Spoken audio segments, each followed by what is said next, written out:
This is Atomic Shinobi, and today I'm going to narrate fifth part of What If Naruto Became God of Wind. If you enjoy this video, please like, share and subscribe to this channel. Now wasting no more time, let's start the story. A week ago, Rice Country. Otogakure, after returning to their base in Ta no Kuni, Uchiha Sasuke and his group made one very intriguing addition. This group recently completed its first S-class mission under the alias Taka, which they adopted when they had to carry out missions outside of the nation.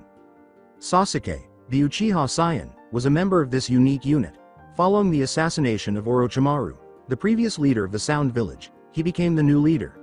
When they arrived, he was the one carrying his older brother Uchiha Itachi's lifeless body over his shoulder. Then there was Haruno Sakura, his erstwhile Team 7 colleague from his Genin days in Konoha. She was trained as an apprentice by the Godem Hokage Senju Tsunade, who was a skilled medic kunoichi. Since their academy days back in the Leaf, she had been in love with the Uchiha heir, and she made the decision to leave her home and pursue his goals. Hizuka Suigetsu was the third member. He was one of the people Orochimaru had kidnapped and used for experiments. The Samahata was removed from Kisami's corpse by Suigetsu, who now carried the sword on his back.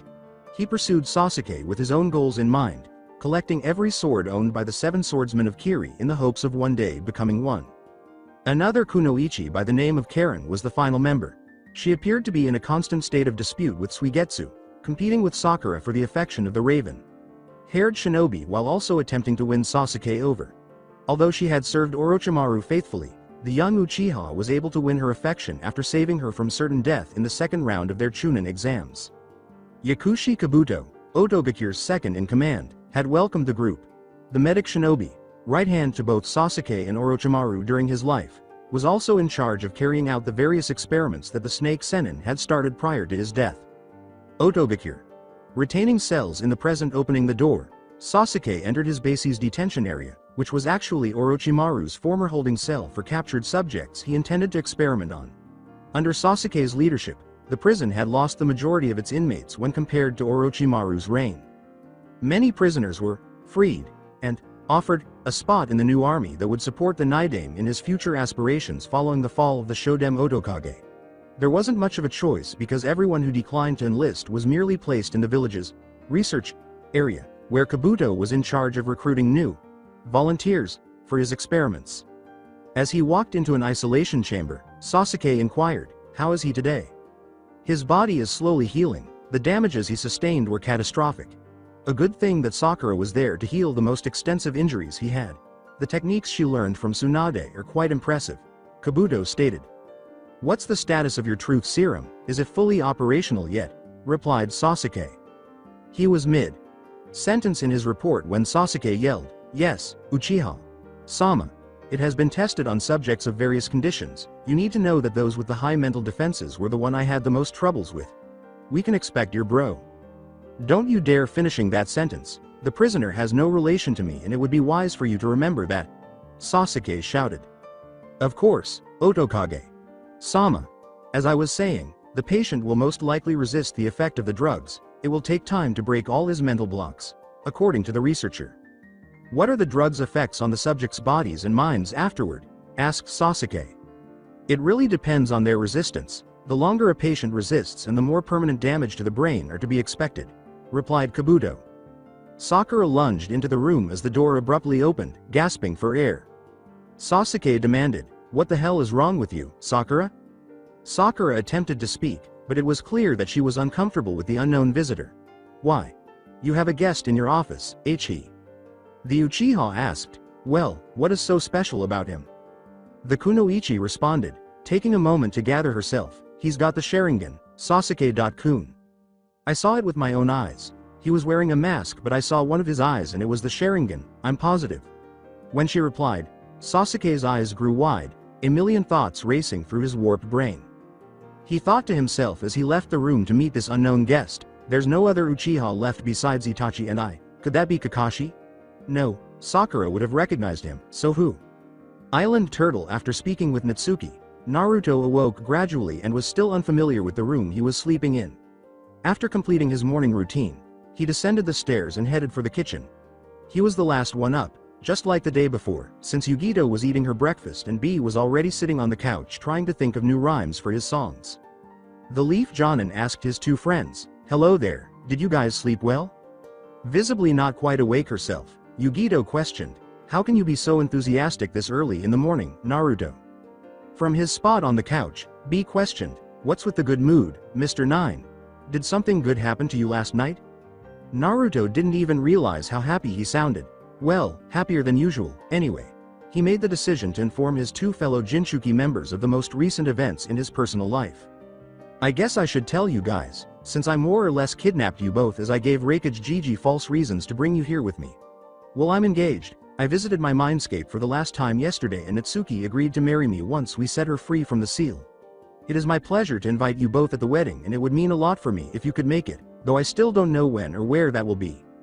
Naruto responded with a huge grin on his face as he informed them. As he and Naruto first bumped in joy, B exclaimed, "That's great news, Naruto. Of course I'll come, even if brother forbids me to, I'll find a way to come." Yugito grinned and said, "I'll try my hardest too, but I won't go as far as Uncle B. I know you didn't have much time to think about it, but did you guys decide if you want to free your partners too? I had a lot more time to think about it but we won't get another occasion anytime soon to have 3 Jinchuriki gathered at one place. It would be wise to proceed if one of you wanted to do it as well."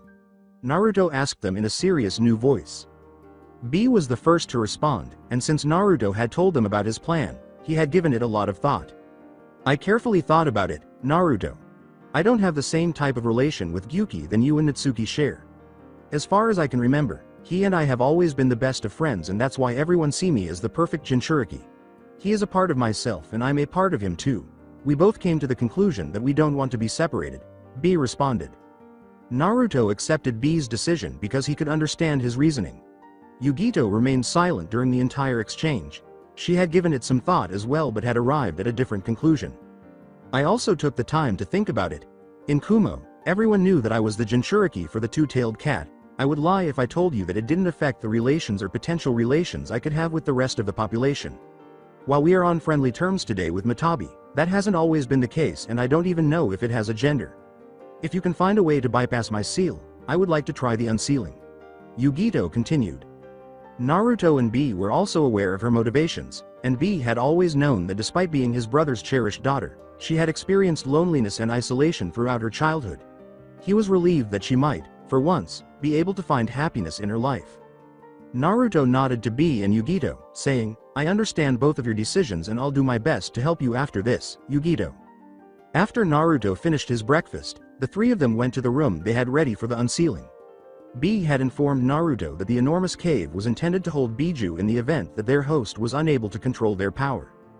They made their way to the spot where Naruto had drawn the seal on the ground, locking Natsuki's Yuki inside of him until her body and soul were freed from the Shiki Fujin's destruction. Naruto led them to their designated spots and said, "Okay, I need you two to seat in the spots I designed for you guys." B was in front of Yugito, who was seated behind the seal where Naruto would normally be. Naruto showed them where they needed to focus their attention and said, "Next phase now, please listen carefully because this is really important. The moment I apply the key to my seal I need you guys to channel as much Yuki as you can through the symbols I drew on the floor in front of each of you." With a mixture of curiosity and fear, Yugito questioned, "What happens if the output of Yuki isn't high enough at the time the Shiki Fujin is destroyed, Naruto?" Naruto responded with a nervous smile, attempting to defuse the tense situation. "Well, not much except that I'll die and then my fiancé won't be too happy with you guys once she's freed and I'm unavailable to attend the wedding." "No pressure then," Yugito uttered, regretting her question and attempting to ignore the thought of an enraged Kyuubi pursuing them due to their killing of her partner. B just laughed out loud where he wasn't concentrated on the seals in front of him. Then, Naruto removed his vest to reveal to them the numerous tattoos adorning his upper body. He felt the Shiki Fujin land on his stomach as soon as he began to channel chakra. The 2 onlookers' attention were drawn to something else. A fresh seal that extended from his hand's palm to his elbow on the underside of his right arm. Naruto gave them a nod, then said, "That's the key, now please get ready." His 2 allies nodded. Naruto told his vixen through his mind, "Whatever happens today, I love you Natsuki." They both closed their eyes in anticipation as she replied, "I love you too, Naruto." "Now," yelled Naruto as he slammed the key on his stomach over the Shiki Fujin and abruptly opened his eyes, which had changed from azure blue to crimson red. 9 seconds after the procedure started, everything vanished in a brilliant flash of white light. B and Yugito channeled as much Yuki as they could through the strange runic symbols Naruto had painted on the floor in perfect synchronization. Office of K's Cage and Sanagakure things in the hidden village of the sand had drastically changed a week after returning from the cage meeting. After Akatsuki's initial attempt to abduct the K's Cage, security had already been strengthened, but the village was now under constant watch. The academy sent students home earlier than usual, civilians were ordered to keep their outside activities to a strict minimum, and every patrol inside and outside the village walls had been doubled. Gaara knew full well that it was due to him that Akatsuki had turned Suna back into a top target. Additionally, he was aware that the two other Kumo Jinchuriki and Naruto would be going into hiding for a covert training session, which would put more strain on his own village. He had a village to run, unlike Naruto, so he would have been happy to come with his best friend. Nothing suspicious had been reported, so the morning council meeting had been the same as all the others he'd had this week. Reports of the patrolling missions. Kankuro was also tasked by Gaara with managing the village's defenses from the outside, with Tamari handling internal affairs, logistics, and evacuation exercises.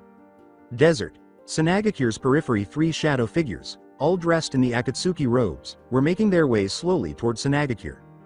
Riding atop his clay bird, Deidara remarked, "How nostalgic, it hasn't been that long since the last time I've been here with Sasori, was his first traveling companion's response. Was his mission's second partner's response. His remark went unanswered by Nagato or Konan, causing the Iwa to scowl. Still receiving no response from his allies, Deidara continued, "You know, even that stuck. A puppeteer had more conversation than the two of you combined. Damn, I'm bored out of my mind. You don't mind if I go first, right?" The blonde abruptly took off in the air with his bird and accelerated towards their destination at a rapid pace after seeing no signs of protest. Even if he was getting really annoying, was it really wise to let him go first alone like that? Zetsu told us that their defense had been greatly improved since the last time you sent him there. Konan asked her companion. Without showing any emotion, Nagato responded to his subordinate in this manner. He will either succeed in taking down the Ichibi Jinchuriki or serve as a good distraction while we proceed to complete the mission ourselves within the chaos he will most certainly create. Konan declined to remark on her friend's scheme. After that, the couple walked in silence towards Suna. Sanagakure. Walls to the east. The squad leader's attention was abruptly drawn to something while a group of 3 Chunin and 1 Jonin were patrolling the eastern part of the village. When the other members of the team noticed that their leader was not pursuing them, they came to a halt. His sights were fixed over the walls, toward the sky, as they turned to look back. As they reunited with their leader, one of the team members asked, "What is it, Taicho?" Without turning to face them, the Jonin answered, "I'm not sure, I think I see something there, up in the sky." A strong explosion rocked the whole area before any of the Chunin could respond. Shortly after the explosion, Deidara was observed soaring above the dust cloud. He was grinning when the cloud parted and he saw the outcome of his preemptive strike. A small tendril of sand connected the strange structure to something else, and a dome of sand rose above the group of 4 Suna shinobi. Deidara was taken aback upon discovering the source after following it to its origin. And the K's Cage was floating in midair, too. How did you find my artwork this time?" Deidara inquired. With a composed yet resolute tone, Gaara answered, "I knew you were coming even before you left Omegakure. Now we'll see how different the fight goes when Suna is expecting you." Deidara said, leaping back to put some distance between himself and the K's Cage. "Pain won't be happy about this, Sanagakure. Walls to the east. Hearing the massive explosion, more of Deidara's men came to help him, and the K's Cage. Gaara stoically watched as his form withdrew towards the desert. Tamari and Kankuro, escorted by their own squads, were among the reinforcements. Tamari, proceed with the evacuation plans as scheduled and send emergency scrolls to all our allies telling them we're under attack and request immediate assistance," Gaara told his sister. With a determined tone, she responded, "Hi K's Cage. Sama, it shall be done." Naturally, the Kunoichi was concerned about her brothers, but she had to control her feelings because she was currently the role model for many. This time, the K's Cage gave his brother the order, "Kankuro, mobilize all our men. Send everyone to their positions, including the shinobi put in the reserve list." The puppeteer master asked his younger brother and leader, "Very well, I'll see to it. What about you though, what will you do?" Tamari was curious as well, even though she had a sneaking suspicion that he would act carelessly once more. Gaara answered, "He is but one man. I shall stall him long enough for our forces to regroup and our citizens to be properly evacuated. Remember that they always travel at least in pairs. Something is wrong here and we must prepare ourselves." His smile startled both his siblings and the guards nearby. The Kage said, "You all have your orders, now go. Don't worry, I'm not that easy to kill, and besides, I don't plan to lose against the same opponent twice." As he ascended slowly through the sky and disappeared from view, leaving the area around his village. Tamari exclaimed, "You heard him, let's go everyone," as they all departed to carry out their responsibilities. Otogakure. Office of Otokage. Using Shunshin, Sasuke appeared outside his office, where the enigmatic guest, who was purportedly carrying a Sharingan, was waiting for him. The Naidame Otokage started to move toward his office, trying to gather himself. He entered the room and saw a man dressed in the Akatsuki's attire, his entire face covered in an orange mask save for a tiny hole above his right eye. Without delay, Sasuke used his Sharingan to get a clearer look at this man's right eye. Activating his Jujutsu, he saw right away what was truly frightening. Sakura, the man before him, actually had a Sharingan in his right eye. The young leader then struck up a conversation while attempting to maintain his composure. With authority, Sasuke questioned, "Give me a good reason why I shouldn't kill you right away, Akatsuki."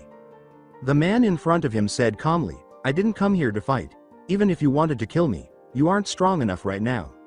Sasuke, who was quickly growing impatient, answered, "Who are you, and why do you have a Sharingan in your right eye?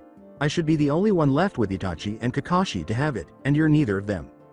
Tobi said, his voice still devoid of emotion, "Who I am is of no consequence to you right now. I came here to extend an invitation to you though, as I did with your brother many years ago." With a tone full of rage, Sasuke readied himself to launch an attack on the stranger, saying, "Why the hell would I follow the same path Itachi took? The only goal I have is to destroy everything that he had or did in his life." Tobi said in a mysterious manner as he threw Sasuke a scroll that contained the location of one of his secret bases. "I know that you retrieved his body from after his fight with the Hachibi Jinchuriki. He already played his part in my plans, so I don't need him anymore. Get the truth from him. You will see that the world isn't as simple as it sounds.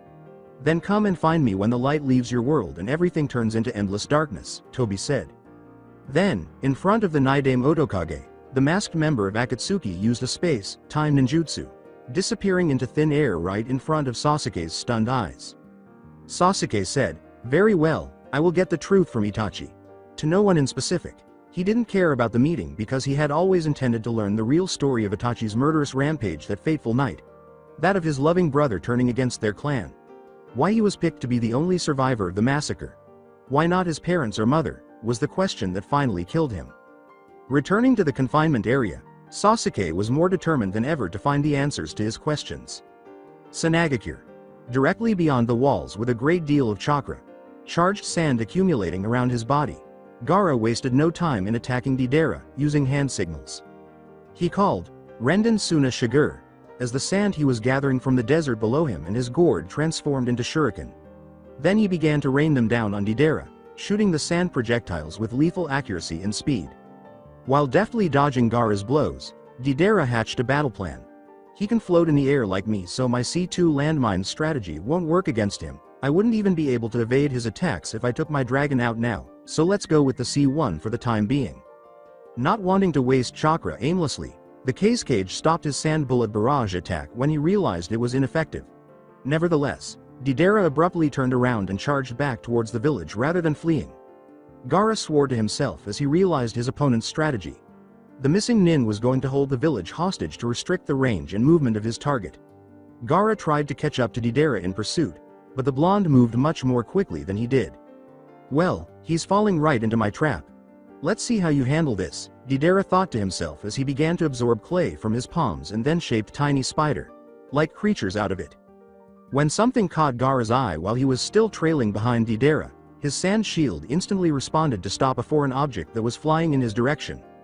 The object exploded as soon as it reached the shield, leaving him with no time to wonder what he was. When Gaara noticed that there were now numerous more of those in front of him, obstructing his path to Deidara, his eyes grew wide. The redhead halted his advance right away and began making new hand signals. Gaara exclaimed, "Futon! Mugen Sajin Daitopa!" He breathed in air first, then exhaled it along with some sand particles coated in chakra. Before the spider-like creature could reach him, a powerful squall covered a large angle in a stream, enough to knock them down and damage them with the sand. They all exploded as a result of this, but not before Deidara entered the village and Gaara was occupied with stopping his C1 attack. By the time the case cage returned to Suna, Deidara had already begun to wreak havoc throughout the region. The small, weak-looking bird that had been the missing Nin's mount had been replaced by a powerful, large dragon-like creature. Deidara grinned and said, "How nice of you to join us, case cage. Dono, as his dragon spit a massive missile in the direction of the earth. Gaara was left to watch helplessly as the clay bullet struck Suna's academy's roof with deadly speed before blowing up and destroying the entire structure along with several nearby smaller ones. Before gaining more altitude with his dragon, Deidara remarked, "How do you like my C2 creation, Bakuretsu Harayu? Let's see how you fight now that you have to protect your precious village against my attacks at the same time." Just then, Tamari and Konkuro emerged from behind Gaara via Shunshin before he moved once more. Evacuation is almost complete, only a few residents have yet to reach the refuge. The emergency scrolls have been sent and we used our fastest traveling birds, Tamari stated. Every man with military training has been armed and sent to the walls of the village. I know you wanted to avoid fighting them inside the village, but it has been evacuated by now. We may lose some buildings, but it's a lot better than losing you, Konkuro continued. Very well, both of you go join our men and make sure no one interfere with this fight. He's got very powerful wide-range attacks, and from now on I won't hold back on mine neither. Gaara gave his siblings the order. Gaara's voice carried a desperation that Tamari and Konkuro could sense. They made the decision to follow his orders and not put any more pressure on him than he already supported, using Shunshin to leave him to battle the Akatsuki member alone. Gaara was compelled to remain low to the ground in order to block or deflect Deidara's continuous barrage of the village with his C2 dragon, which was directed either at him or the village itself. With every try he made, the missiles grew faster and more powerful. The one he was about to launch was enormous, and if he let it hit the ground, Gaara was positive it would destroy a good portion of the village. With a deadly clay missile aimed towards the village center, Deidara exclaimed, "Let's see how you like this one, art is a blast," as his dragon let go. Gaara was aware that he had to prevent this attack from succeeding. He appeared directly above the estimated point of impact using a sand Shunshin and performed a new set of hand signals. "Psycho Zatai Bogyo. Shukaku no Tate," exclaimed Gaara, raising a massive statue of Shukaku from highly charged sand chakras above himself to guard the village. The buildings surrounding the case cage were destroyed by the explosion that occurred when Deidara's attack reached Gaara's shield. Gaara was lying on the ground, heavily bleeding from the cuts he sustained in the explosion, and his ultimate defensive jutsu was all but destroyed. The Jinchuriki also had bleeding from his ears, probably from being so near an explosion of that magnitude. With his C2 dragon poised to seize Gaara's corpse in its grasp, Deidara flung himself toward the fallen case cage, saying, "It seems you survived my art, No matter, it's time to finish this." The case cage's body cracked and turned to sand as the dragon descended and reached out to grab Gaara's corpse. When Deidara realized that he was the one who had fallen into Gaara's trap, his eyes grew wide. The missing Nin heard his opponent summon a new jutsu. With a massive spear made of the same hardened sand, Gaara emerged from the broken form of his previous sand shield and pierced both Deidara and his dragon's bodies from behind, saying, "Psycho Zatai Kogeki. Shukaku no Hoko." With all of his remaining strength, Deidara attempted to move, but he was unable to break free from the spear piercing his stomach. He turned to face his opponent after giving up on trying to flee after realizing that Gaara had a firm grip on him. Deidara began going through hand signs, saying, "This isn't over, case cage. Dono, I may have lost today, but I'll leave you with a memory of my art, a memory you or your village won't be able to forget anytime soon." Gaara chose to take action as well, not understanding nor enjoying the notion of an artistic farewell gift from Iwagaku's insane bomber. Deidara exclaimed, "C0, Kyukyoku Geijutsu," as his body began to fade. Seeing the pattern of his previous attacks, this must be his ultimate and last desperate move to take me with him in death. This must be some kind of very powerful explosive jutsu as the rest. I can't risk it exploding here, but what can I do? Gaara reflected on his opponent's continued method.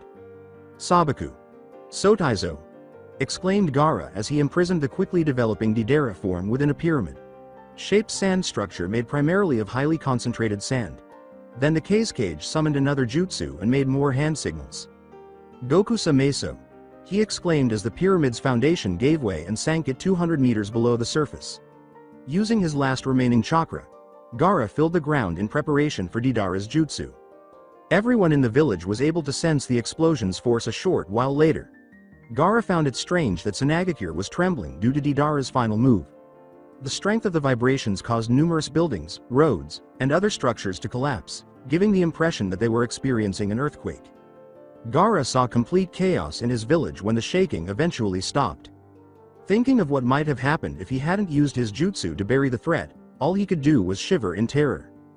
Thankfully, no casualties have been reported thus far. The only losses were material. Gaara sighed with relief, knowing that although buildings could be rebuilt, human lives were irreplaceable. A lesson he had picked up from Uzumaki Naruto, his first and best friend. As he closed his eyes and pondered about the blonde Konoha Jinchuriki, he became unbalanced and collapsed to the ground as the adrenaline in his body gradually diminished. Tamari said, "Good job, Gaara. You did it, you got him and protected us all." Catching him before he could put his foot down. "Yay, now rest and leave the rest to us. You used most of your chakra in during the fight, you deserved a good rest after all this," Kankuro concluded. Gaara was about to comply and turn in, but before he could, they were distracted by another explosion. The main gate had vanished, and two new shadowy figures had taken its place. Unfortunately for Sanagakure, these figures also wore the cloaks of the Akatsuki. Pain and Konan slowly emerged from where the gates had been, saying, "It seems my subordinate took good care of you, Cage, Dono." Kankuro questioned the cloaked figure of Pain. "Subordinate? Are you some kind of leader in the Akatsuki organization?" In front of their stunned audience, Konan began to channel chakra through her body and dematerialize into slips of paper, saying, "There's no need for you to know that, since you are about to die anyway." As Pain called out a new jutsu, he slammed his hands on the ground and exclaimed, "Ninpo! Kachiyose no jutsu!" as 5 tiny clouds of smoke materialized in front of him. 5 more members of Akatsukis appeared in front of them as the smoke cleared. Each of them had odd facial piercings or markings, and their hair was orange. The most bizarre thing is that they all possessed an odd dojutsu that included purple eyes with black rings around them. With his sister Temari's assistance, Gaara was able to rise to his feet, but as soon as he saw the newcomer's eyes, he realized that Sanagakure alone would not be sufficient to defeat this enemy. Gaara slowly reached into his jacket pocket and pulled out something that attracted Pain's attention. "He told us that he needed time to train his powers, but I can't fight on my own anymore. I was the only one to have a chance to resist those S-ranked monsters, but I can't even stand up alone any longer. Forgive me, my friend, but I have no other choice now. I hope you had enough time, otherwise we're all doomed to," Gaara thought to himself.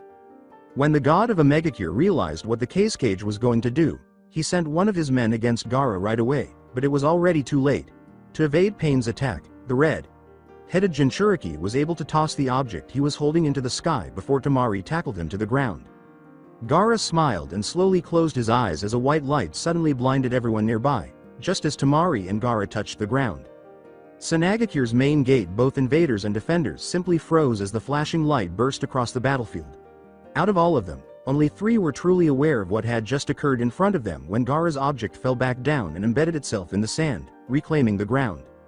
Upon closer inspection, all that was visible to the public was an odd-looking kunai with 3 blades, as opposed to the standard ones that had just 1. Though they were still unable to fully comprehend every detail, the more seasoned shinobi now understood the situation. Pain turned to face the top of the gate where the gates had once been and said, "So you came after all, Namikaze Uzumaki Naruto. Konoha's Kase no Kami, 8th swordsman of Kiri and recently nominated as the leader of the Shinobi Alliance." With a furious glance around, Tamari exclaimed, "Naruto? Where is he? I don't see him." She was hoping to locate Leonto. Kankuro quietly asked his sister, who nodded in response, "Why would he be here? Wasn't he supposed to be hiding and secretly training his Jinchuriki powers?" A voice that the Sabaku siblings could not have missed said, "It seems you already know a lot about me, Akatsuki members. However, I believe this is the first time we meet." Kankuro yelled, "Naruto! Is that really you?" from his position next to Gaara's fallen form. As many others in the audience laughed at the jab, a smirking blonde Jinchuriki replied, "In the flesh, it is good to see you again, make up dude." Gazing at the renowned Kase no Kami, Tamari thought, "Thank God, with him around we have a solid chance to stay alive. He's the one who took down most of them up until now. Tamari, get you brother to a safer place and proceed with whatever Gaara asked you to do before he lost consciousness. Kankuro, you will have to deal with the blue-haired female member while I take care of the others. Have your men fall back to a safe distance, no offense but they would get in the way," Naruto replied, taking on the role of leader. The siblings blinked, too slow to respond to an order from a younger person than themselves who wasn't Gaara. They soon recovered their composure, nodding to one another and proceeding to obey Naruto's and Gaara's commands. Next, Naruto began examining the Akatsuki members that were in front of him. There was the woman with the blue hair. There wasn't anything particularly noteworthy about her aside from her stunning face and the fact that she didn't appear to be feeling anything. Then, focusing on the remaining invaders, Naruto was shocked to see that they all had similar features. All of the other people in their group, barring the first woman, had those weird facial piercings and orange hair. His mind abruptly stopped processing whatever it was analyzing when he noticed that each member of the group had similar eyes. Unmistakable eye patterns distinguished each of them, including Rinnegan, the fabled Jujutsu from the Sage of the Six Paths. Naruto simply stood there, recalling his conversation with the elder Toad sage Fukasaku. He pondered the tale of Jiraiya's last battle and how the Toad had depicted the pervert's adversaries, an enigmatic group of shinobi who possessed the same fabled Jujutsu. With his blood starting to boil, Naruto yelled, "You," as he stared at the group of shinobi with orange hair. The blonde man growled and removed his jacket, tossing it aside. "You're the ones who killed Jiraiya. Sensei, you will pay for this. I swear that none of you will leave this place alive." When they saw Naruto's nude upper body, many of the Sunakunoichi nearby blushed. If the tense situation hadn't arisen, most of them would have called out to him. Before going through hand signals, Naruto thought to himself, no time or energy to waste. If those guys are the one who took down Ero Sennin, then I'll have to go all out from the beginning. Futon. Muga no Kyochi. Naruto exclaimed, setting off the bloodline's opening door as wind chakra began to spread over his whole body and his tattoo began to lighten. Naruto did not use a hand seal when one of his clones materialized next to him, sharing half of his remaining chakra reserves equally between the two of them. Ninpo. Kage Bunshin no Jutsu. Futon. Hyakuren Jitoku no Kiwami. Proclaimed the real Naruto, opening the door for his lineage's most advanced body, enhancing variant. The clone exclaimed, Futon. Seiki Kanpatsu no Kiwami, as he activated his bloodline's ultimate mind control power. Naruto cried out, Futon. Teni Muho no Kiwami, as his clone vanished and a strong wind formed a small tornado around his body, completely enclosing him from his opponent's sight. Naruto gradually materialized in his ultimate form, the pinnacle of perfect unity, as the wind finally subsided.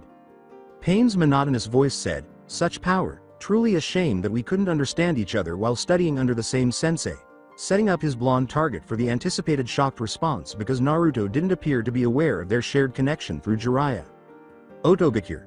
Correctional Facility Kabuto had been working on Itachi for hours, but he had failed miserably thus far because the Uchiha had not yet disclosed to him any information that would have been helpful to his master, the Naidame Otokage, who was also the subject's brother. A purely scientific analysis would indicate that the Konoha missing nin should have long since lost the will to resist. He was completely silent the entire time, despite the fact that the drug that had been injected directly into his bloodstream ought to have ensured that. Sasuke had only paid a single visit, which was to approve the start of the process following his enigmatic encounter with the masked guest who, according to Sakura, also possessed a Sharingan. At that point, the newly appointed chief of the Sound Village had made the decision to give this experiment top priority. Failure was not an option in this situation, and Kabuto gave the medic orders to report in as soon as he managed to penetrate Itachi's mental barriers. As soon as Sasuke entered the room, he asked, "Any change in his response to your treatment yet?" Kabuto said, "None so far, but with the dose of drug he's been injected with, it shouldn't be much longer now." He was taking notes and keeping an eye on Itachi's cerebral activity. "So, even as we speak, his mind has already been considerably weakened?" Sasuke asked, sounding more like a declaration than a genuine query.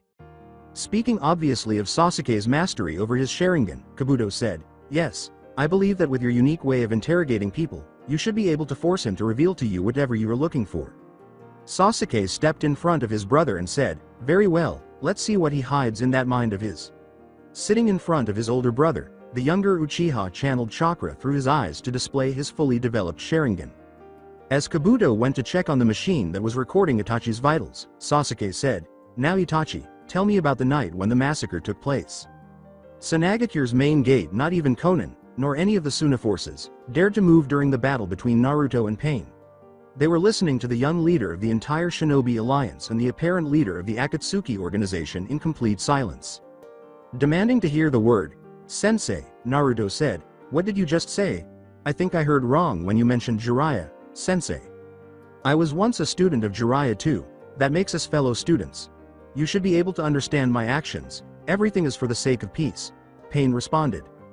Don't you dare twisting the words you must have heard from sensei into that stupid ideology of yours. He never wished for something like this to happen. Naruto yelled with rage. Pain began. It seems the reports I had on you were accurate. It is useless to try to discuss with you. We had the same teacher. He told us both about his dream, but we somehow reached different conclusions on the way to achieve that dream.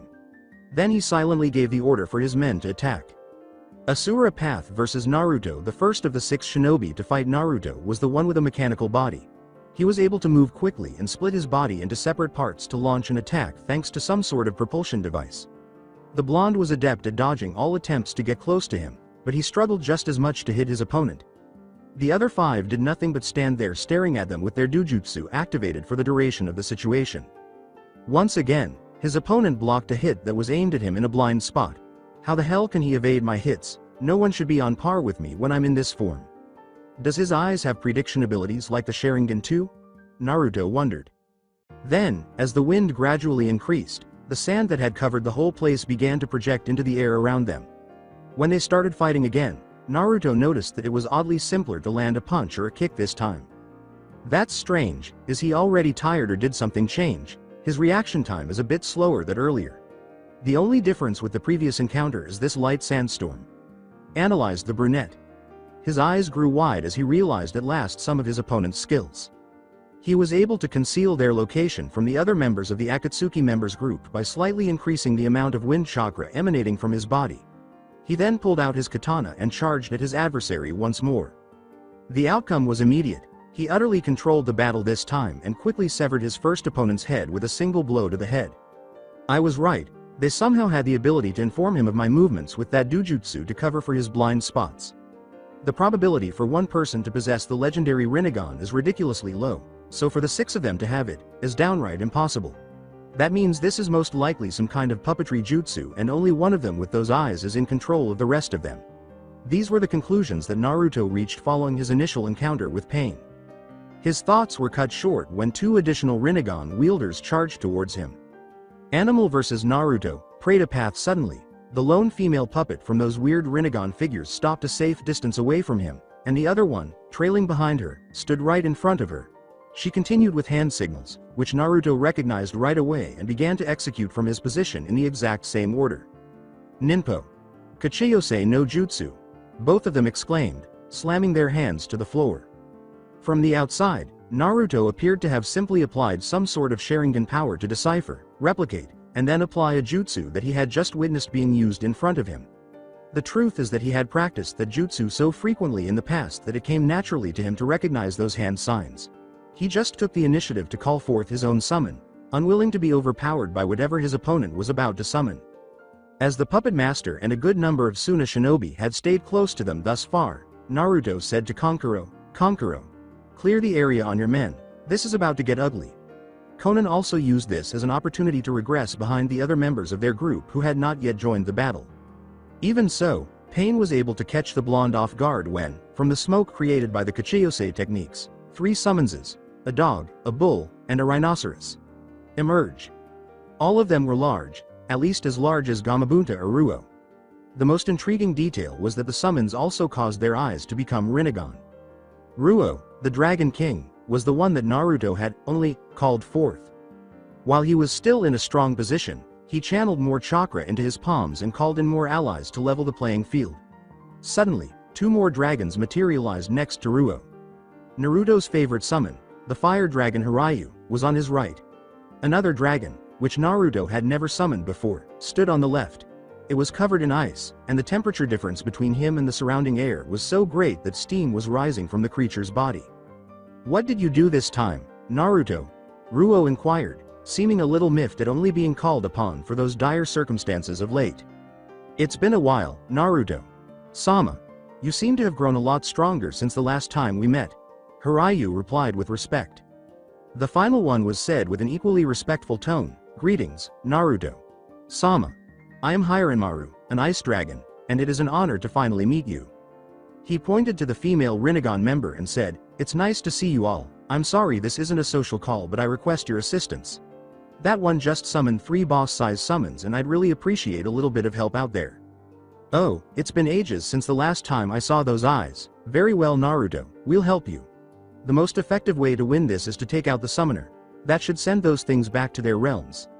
That will be your mission while we deal with the summons, Ruo said, and Naruto nodded in acceptance. The summons of the giant dog, bull, and rhino came charging at Naruto right away, who hadn't even moved from his spot. When the blonde noticed the impending attack, he just leapt onto the Dragon King's head, leaving Hiryu and Hiranmaru to position themselves on either side of their respective kings and summoners. When they were close enough, the dragons began to take deep breaths, and Naruto used hand signals to communicate. Naruto yelled, "Futon! Ryu Kokuo no Nikigo!" as Ruo let go of the air that was trapped in his lungs with a massive roar.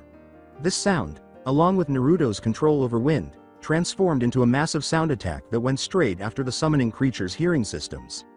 The 3 charging summons from Pain stumbled and fell to the ground due to the tremendous effectiveness of the attack. Hiranmaru was the next to move, taking advantage of the circumstance. Then, with a great blast of frozen air in front of him, the ice dragon instantly trapped their enemies' pets in enormous ice blocks where they had fallen. Subsequently, Hiryu positioned himself to accomplish the task by unleashing an intense stream of crimson flames that essentially destroyed the paralyzed creatures. Another summoning jutsu was used by the animal path, and this time a bird emerged from the smoke. Naruto, what the hell are you waiting for? Go stop that summoner or this will never end, Ruo shouted at him. Naruto then used the futon Furyuden no Jutsu to attack the enemy summoner without making any hand gestures or calling the jutsu. However, before the technique could reach its target, the Pratapath materialized in front of it and managed to absorb it using only his palms. Naruto thought to himself as he called forth a Hiraishin Kunai and readied his next move. What the? This one must have the ability to negate or absorb any ninjutsu. I have to get closer to them. He abruptly threw his kunai in the direction of the 2 Rinnegan wielders, but it missed its mark by a good meter to the left. Pain was not naive. He was aware of Naruto's true motivations and had dispatched the Pratapath to provide cover for the animal path. Naruto's intentional miss was evident when he materialized in a white flash behind them, giving the Pratapath a smug smile at having correctly predicted his opponent's strategy. He was going to raise his hands to block whatever Naruto was going to use against them when, to his amazement, he caught the kunai he had just launched in midair and launched it again in the opposite direction, instead of using a jutsu. The blonde materialized directly behind the animal path, moving so quickly that not even Pain, with his dojutsu, could keep up with him. He then unleashed the futon Furyuden no Jutsu once more, and this time the wind dragon tore straight through the animal path, obstructing any possibility of escape or outside intervention. Because of their close proximity, even the Pratapath lost both his leg and right arm when he was caught in the wind jutsu's area of effect. 3 down, 3 to go, declared a smug Naruto. Otogakure. Correctional facility Uchiha Itachi's awareness was gradually diminishing. The only thing he remembered was the fight with the Hachibi Jinchuriki before everything went dark, so he wasn't sure when exactly he woke up. He vowed that he would never adopt the haughty, conceited demeanor of the rest of his clan, who saw themselves as unbeatable. But he let his guard down during that final battle with Killer Bee, believing the Sharingan would handle everything, and it cost him dearly. He was in a strange room that he didn't know existed, probably a medical room. He was limited in his movements, and it seemed that his chakra had been sealed as well. While doctors attended to his wounds, he lost track of time and only recognized Sakura and Kabuto because he had already met them. The most unexpected thing was that Sasuke still hadn't paid him a visit, even though he could infer from that he was currently in Otogakure. Itachi could already feel his control eroding after Kabuto gave him a drug injection today. It was getting harder for him to resist when questions concerning Akatsuki and their plans began to come from Orochimaru's former right hand. That was the exact moment his younger brother chose to show them his presence, when he finally felt his mental strength fading. Before his vision clouded, the last thing Itachi could imagine was 2 fully grown Sharingans staring at him. Ironically, it was those very eyes that sealed his fate, the same eyes that made him one of the most feared shinobi in all of the elemental nations. Sasuke discovered all his brother had known on that day, starting with the truth about the Uchiha clan massacre. Itachi, who answered directly to the Sandaime Hokage and his advisors, was a village spy working against his own clan. The clan reportedly intended to rebel and ignite a civil war, but Itachi was assigned the mission of eradicating them all before they could take action. Then he discovered the truth about Akatsuki and the man hiding behind the orange mask. When he discovered that his ancestor Uchiha Madara was still alive, he was astounded. Itachi then discussed Madara's intentions and the reason he needed to assemble the 9 Biju. Sasuke was particularly intrigued by the Sharingan talent that his clan's founder wished to employ. Everything went according to plan, but Sasuke was still puzzled as to why Itachi chose to spare his life that fateful night. For reasons that are still unclear, the elder Uchiha answered the question with a degree of resilience that made Sasuke's blood boil. The Otokage gave his second-in-command the order, increase the dosage, Kabuto. Kabuto begged his leader to exercise more patience, saying, Uchiha-sama, he has already received more than his body should be able to handle. Any more than that and he is at risk of overdose and then death. Sasuke said, totally disregarding Kabuto's warnings, I don't give a damn, you could replace his whole blood with the drug for all I care, now, do it. Before injecting more medication into Itachi's system, Kabuto replied, as you wish, Otokage. Sama. You will have to wait a few minutes for the drug to kick in though. As he waited for the drug to start working on Itachi, Sasuke's instability increased. 5 more minutes later, Kabuto nodded, indicating that the questioning could resume. With his Sharingan activated, Sasuke roared, tell me now, why did you leave me alive? Whose order was it? Who wanted me alive for whatever plans they had? The Hokage? The elders? Madara? Answer me damn it, as he met Itachi's eyes. Itachi slowly parted his lips, still attempting to fight the mental effects of the drug coursing through his system. They wanted the whole clan to disappear, men, women and children alike. The Sandaime Hokage wanted to only kill those who were found guilty of treason, but the elders wouldn't agree. I struck a deal with them, your life for my silence. Only you would survive, my brother, you were supposed to rebuild the clan, freed from its corruption. I couldn't let them kill you, my only hope, my only weakness, Itachi finally responded. The former Konoha Anbu captain's eyes were going blurry as he revealed his deepest, darkest secret. Sasuke was supposed to be Itachi's redemption, so when he finally realized why Itachi had left him alive, he was unable to control his tears. Itachi has only ever served to shield and mentor him during this entire time. Just as Sasuke was about to talk to his brother once more, he became aware of his condition. Itachi, wake up! Don't leave me alone! Exclaimed Uchiha, who was younger. The last words Itachi said before his eyes went black and he vanished were, I'm sorry, Sasuke. As Kabuto gazed on in fascination, Sasuke's Sharingan started to take on the form of the Mangekyo Sharingan at the precise moment Itachi's mind vanished and his eyes stopped glowing. So that's how the famed Sharingan evolves to its next level, guilt over the death of a loved one. Well, it seems Itachi passed the torch to his younger brother, not sure if Sasuke actually sees the bigger picture or if he will just let anger consume him once more. Thought Kabuto with a dark fascination. Sanagakure. Naruto in it having vanquished 3 of the Rinnegan wielders, Naruto now faced the remaining 3. The moment Naruto's wind technique struck its summoner, the bird creature summoned by the one using the summoning jutsu dispelled it. Naruto didn't want to use his advanced skills to defeat Sanagakure, so they ventured farther into the desert. The level of skill displayed by their target impressed Pain and Konan much. Up until now, only Jiraiya had been able to defeat Pain and his 6 paths to that extent. Konan thought as she kept an eye on the fight from a safe distance, he's truly a student of Jiraiya. Sensei. Nagato, I sincerely hope you have a solid plan. He easily took down the animal, Preta and Asura paths. I need to distract him and get the Naraka in position to restore the ones who can still be revived. I'd rather keep the powers from Diva secret for the time being, if I can.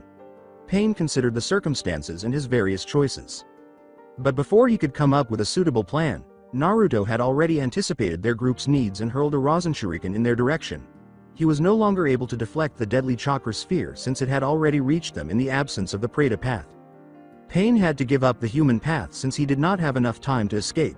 It stayed behind to divert attention from the lethal looking jutsu that Naruto had just unleashed onto the Naraka path. As it expanded upon impact, Naruto's upgraded Rasengan struck the human path squarely, obliterating its body in the blast. The only one far enough to leap away on his own was the Diva path. But he was blind to Naruto's 3 dragon summons that were approaching him in advance. He saw Ruo in front of him, Hiryu and Hiranmaru on either side of him, all of them taking deep breaths in preparation for their next blow. He had no choice but to make use of his abilities. The Diva path yelled, Shinra Tensai, and held out his arms to the sides of his body. As he watched his dragons being forcefully pushed back by an unseen force, Naruto was left stunned. If the attack could destroy a monster the size of Ruo, then he could only imagine how strong it would be. Following their backward flight, Ruo, Hiryu, and Hiranmaru made a loud landing on the ground. As Naruto was compelled to dispel the dragons and allow them to return to their realm in order to heal from their wounds, he thought, what the hell just happened? It looked like my black hole jutsu, with the exception that he didn't need to compress the air around him. I would have felt it if he did. The Naraka traveled to the Preta body, which was the only one that could still be saved, while Naruto was concentrated on the Diva path. The other people's bodies could not support them any longer due to severe or excessive damage. Naruto was unaware that it had begun to regenerate the Preta path. Naruto tried not to show how impressed he really was, saying, I'll concede that you have nice moves too. Well, it's just 2 to go now. The Diva path suddenly called out to Naruto, Bansho Tenin, and held out one arm. The blonde sensed an unseen force pulling his body in the direction of his opponent right away. At last, he realized that the previous attack against Ruo and the others had been gravitational force. Naruto made an unsuccessful attempt to stop his movement by controlling the wind because gravity appeared to be stronger than him. When Naruto managed to launch a Hiraishin Kunai and quickly moved away from Diva, appearing directly behind him, he was getting dangerously close to the ladder. He was ready to unleash another Furyudan using the same strategy he had used against the animal path, but the Preta path's absorption of his jutsu stopped him in his tracks. Since the Namikaze was certain he had destroyed the Preta earlier, he was baffled as to why it was alive, or at least functional. He noticed the Naraka there with an odd statue when he turned to face where its corpse should still be. This one must have the power to somehow revive them. Damn, I was so focused on the one with the gravitation powers that I completely forgot about this one, Naruto thought. With Diva at the center, Preta in the front, and Naraka in the rear, the 3 surviving paths formed a new formation. The sudden movement was immediately interpreted by Naruto as a sword in the center, a healer in the back, and a shield in the front, all of which made sense. For my next move to work, I'll need to at least get the one with regenerative powers, so taking down one of the other 2 will be secondary. I'll also have to be careful with the one manipulating gravitation. The other 2 don't seem to have offensive powers. These were Naruto's thoughts as he was preparing his. Naruto prepared a battle strategy, called forth a Hiraishin Kunai, and hurled it in the direction of his adversaries before swiftly navigating hand signals. He exclaimed, Futon.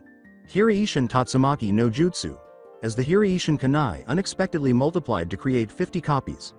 The 50 Hiraishin Kunai in its body were then absorbed by the wind as it suddenly picked up strength and created a tiny tornado around the 3 paths that were still open. After the Kunai were distributed evenly throughout the tornado, Naruto made a single hand gesture before vanishing in a flash of white light. Before long, Pain noticed that Naruto was darting from one Kunai to the next without pausing for even a moment, and that flashing lights were passing through the tornado. When Pain's techniques pulled or pushed Naruto, the Diva path tried to use the Shinra Tensei and then the Bansho Tenin, but both were unsuccessful. Instead, Naruto simply switched to another Kunai. The wind and the Kunai were moving quickly inside the tornado when the Preta attempted to absorb and dispel the technique, severely cutting both of his hands. During Pain's attempts to defeat him, Naruto observed that the Akatsuki's leader needed to pause between each jutsu before launching the subsequent one. This delay was roughly 5 seconds. The blonde then waited for a gap to open up before timing his next move. Pain chose not to give up on trying to use the Shinra Tensei again, so Naruto didn't have to wait long. Naruto took advantage of the 5 seconds that opened up when Pain's attack failed. Preta quickly went to intercept a Rasen Shuriken that had been thrown into the enemy group, but he discovered too late that it was actually a henge of the real Naruto flying toward him. The blonde immediately planted both of his palms into the Preta's rib cage after tackling him to the ground. Naruto cried out, Futon, Shinzo Hakai, as he caused the Preta to implode internally.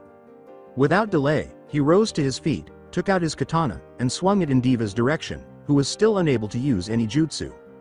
Futon. Doku Kaiyuzu, he yelled, advancing with his katana in the direction of his victim. The Naraka path pushed Diva away without hesitation, bearing the blow in his place. He felt the wind chakra ripping through his body from the inside out as soon as Naruto's sword went straight through his heart. At that moment, the 5-second window finally ended, and Diva infused his Shinra Tensei with as much chakra as he could. Hit at point blank by the condensed Shinra Tensei, Naruto was severely blown away, and the cyclone also dispelled as he lost his focus. Konan thought as she watched the fight, Nagato. He sacrificed the Naraka even though it had a more strategic role than the diva, because he didn't want to lose Yahiko. Both Naruto and his previous foe were growing weary. The blonde was beginning to feel the effects of his constant use of the Hiraishin, even with his ultimate mode engaged, which reduced the amount of work required to execute his techniques. Pain utilized an excessive number of techniques and was left with only the diva. Moreover, even with 6 bodies at his disposal, his chakra reserves were far from infinite, in contrast to the blonde Jinchuriki. The warriors were both aware that their chakra would run out soon. You're the first one to ever damage the 6 paths of pain to such an extent, even Jiraiya. Sensei did not go that far. Pain replied. How dare you speak his name, your goals are so far from what Jiraiya Sensei wanted for this world. This isn't even funny, replied Naruto. Are you sure about that? Let me tell you a story then. Pain began by describing his past to Naruto, including how he first met Jiraiya and the Sannin. He surprised his opponent by ending his story with this particular line. This is how your precious Konohagakure came into my home and killed everyone I ever loved, Uzumaki refugees, just like you and me, my dear cousin. We both lived hard lives. I don't really know what to feel about what you just told me about us, but one thing is certain, peace through violence is not the answer, said Naruto. As Diva went through hand signals, Pain said, then we shall see if your idea of peace can stand up to mine. As a tiny black sphere left Diva's hands and soared high above Naruto, he exclaimed, Shibaku Tensai. After a few more seconds, Naruto felt the ground beneath his feet tremble. At first, nothing happened. Then everything moved quickly as the sphere was approached by sand, trees, and stones. Along with him, Naruto was caught in the attack, and the materials being drawn towards the sphere soon stopped him from moving. Pain maintained the jutsu active and remarked, this is said to be the jutsu used by the sage of the 6 paths when he created the moon. Even you won't be able to escape from it. Before long, it had become an enormous boulder suspended in midair, crushing everything within as more and more materials were drawn in its direction. Just as Pain was about to let go of the jutsu, he began to experience strange feelings. Everything around him began to feel empty, as though it had been sucked into the Chibaku Tensai itself. As he turned to look around, he saw Konan screaming at him from a distance. It was impossible for him to comprehend that she was trying to alert him to the impending danger because he was still devoid of hearing. He followed her gaze when he noticed her looking up and realized, almost too late, what she was trying to tell him. Hundreds of highly compressed materials were raining down on him as the Chibaku Tensai burst from within, and he had run out of chakra to fight them off or even try to flee. Just as the avalanche of rocks and sand was ready to drench him, he heard something again. Naruto's voice said, be honored to be the first to witness my strongest jutsu, but Pain couldn't figure out where it was coming from because it sounded like it was coming from all over him. Konan's eyes grew wide at what she saw. The diva path and everything that was tumbling down around him vanished silently and quickly in a white flash. Sanagakure. A desert Konan was running towards Pain and Naruto's last known location when the flash vanished, and she could see that there was only one man who was still standing. She yelled at the diva, telling him to watch out for the impending danger from his Chibaku Tensai that failed to contain the Jinchuriki, but she couldn't understand why he didn't respond to her warnings.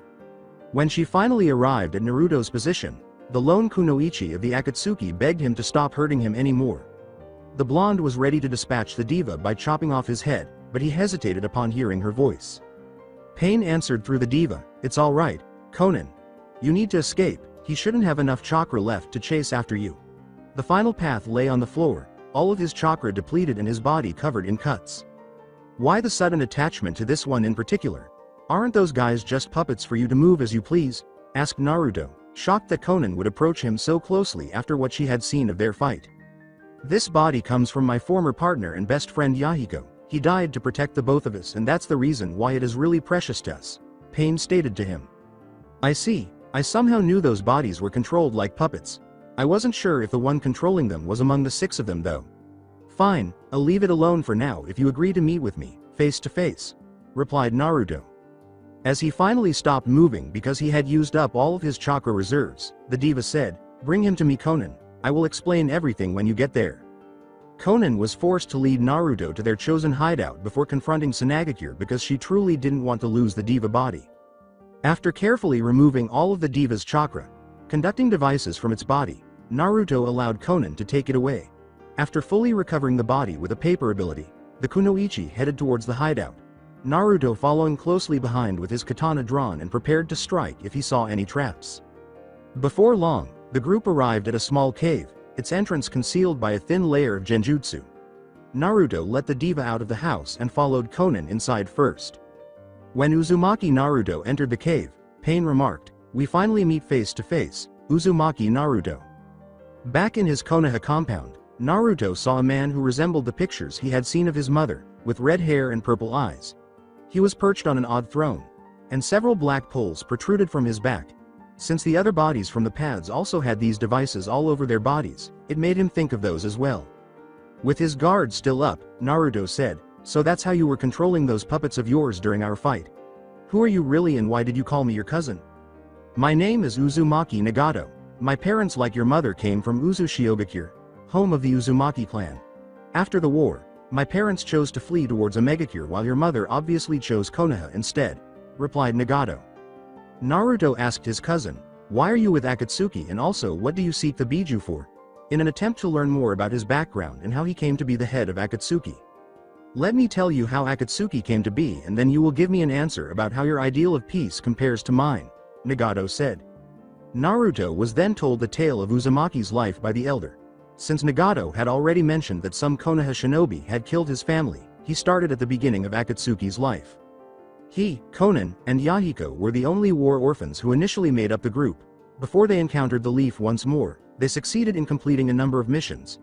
Yahiko's death was directly caused by Danzo and his root, which led Akatsuki to alter his strategy in an attempt to bring about peace. After that, Nagato told Naruto about the Rinnegan's weight on his weak body and how it has been used ever since to build up enough strength to compel the world to live in perpetual peace. Nagato asked, closely examining Naruto's face, "So what do you think we should have done? What would you have done? Were you in my position, my dear cousin? I understand where you're coming from. I can't even begin to imagine how you felt when you lost your parents to Konoha shinobi since I never knew mine. The death of your best friend is also a tragedy, but even then, I'm sure Jiraiya Sensei would have never wished for peace to happen this way," Naruto replied. "Even now, my hands are trembling as I long to take your life for what you did to our sensei, but I also know that killing you won't bring him back," replied Naruto. Still expecting Naruto to turn against him, Nagato questioned, "You would spare the one who took your master's life? Aren't you supposed to be the Shinobi Alliance's leader? What would those people think of you if they knew how you let someone like me escape?" "I would take responsibility for my actions. I'll explain your situation, and if they can't agree with my reasoning, then it is safe to say that there was no room for an alliance to begin with. This is my shinobi way, you will have to give up on me giving up." Naruto responded with a serious look in his gaze. "The truth is that you won't have to take responsibility for anything else than continuing to protect your vision of Jiraiya's dream. I was just testing your resolve. The last jutsu I used took a lot more of me than I really could afford, added to the fact that I wasn't in a good condition to begin with. I will die soon, and with my death you will remain as the last Uzumaki to walk this earth," Nagato then told him. Conan approached her best friend with tears in her eyes and begged, "Nagato, you can't be serious, you will live through this, we still have to bring peace to the world, you can't leave me alone." Nagato turned back to Naruto and said, "It's okay Conan, my time has already come. I've tried my best to achieve our dream of bringing peace to the world, but in the end, I couldn't let go of my own hatred." "What was the last jutsu that you used against me in our fight, Naruto? I've never seen anything like that and I still can't understand what you did to the diva," he inquired to the younger Uzumaki. "The move you witnessed is my latest creation. I named it Hifujin no Jutsu, and basically, this technique allows me to become one with the wind. This is a space-time jutsu based on the Hiraishin no Jutsu that my father created, but contrary to him, I chose to focus on the time component instead of space," Naruto began to clarify. "In a predetermined area in space, thanks to my control over the wind element, I will be able to exist absolutely everywhere within that perimeter. It will create the feeling that time itself has stopped for anyone that is trapped inside. Everything that is connected to the air element will fall under my absolute control, as the feeling of the wind, be it soft or sharp, or even the perception of the sounds created by its vibration," Naruto went on to explain. "This is the pinnacle of ninjutsu, taijutsu, genjutsu, kenjutsu and fuinjutsu all combined into a single jutsu. I'm not sure where it stands in terms of jutsu classification, but I'm pretty certain that it's at least an SS rank, and I'm without the shadow of a doubt the only one on Earth that can perform it." Finished by Naruto. "Impressive, our clan had always been known throughout the world for its creativity in jutsu creation. You are indeed an Uzumaki through and through. Before we part ways though, I need to warn you about one more thing. It's about the true goals behind Akatsuki. Time. Skip. A week later in Konohagakure, and that's how I defeated Uzumaki Nagato, my distant relative from the Uzumaki clan and public figurehead of the Akatsuki. I would have liked for you to be there, to see me use that new jutsu that we came up with together. It really is a masterpiece.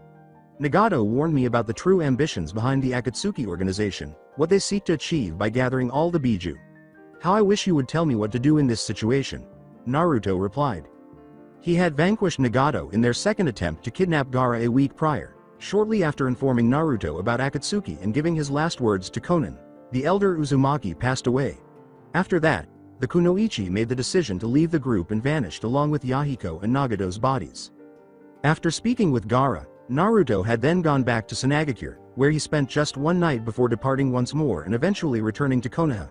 Once more, he had only taken the time required to explain the situation to Tsunade before he abruptly left and returned to his compound, using his newfound position as the Alliance's leader and Kurenai's representation at council meetings to excuse him from missions and clan duties. Since his return, no one had seen him because he never left his manor and only let Tsunade inside.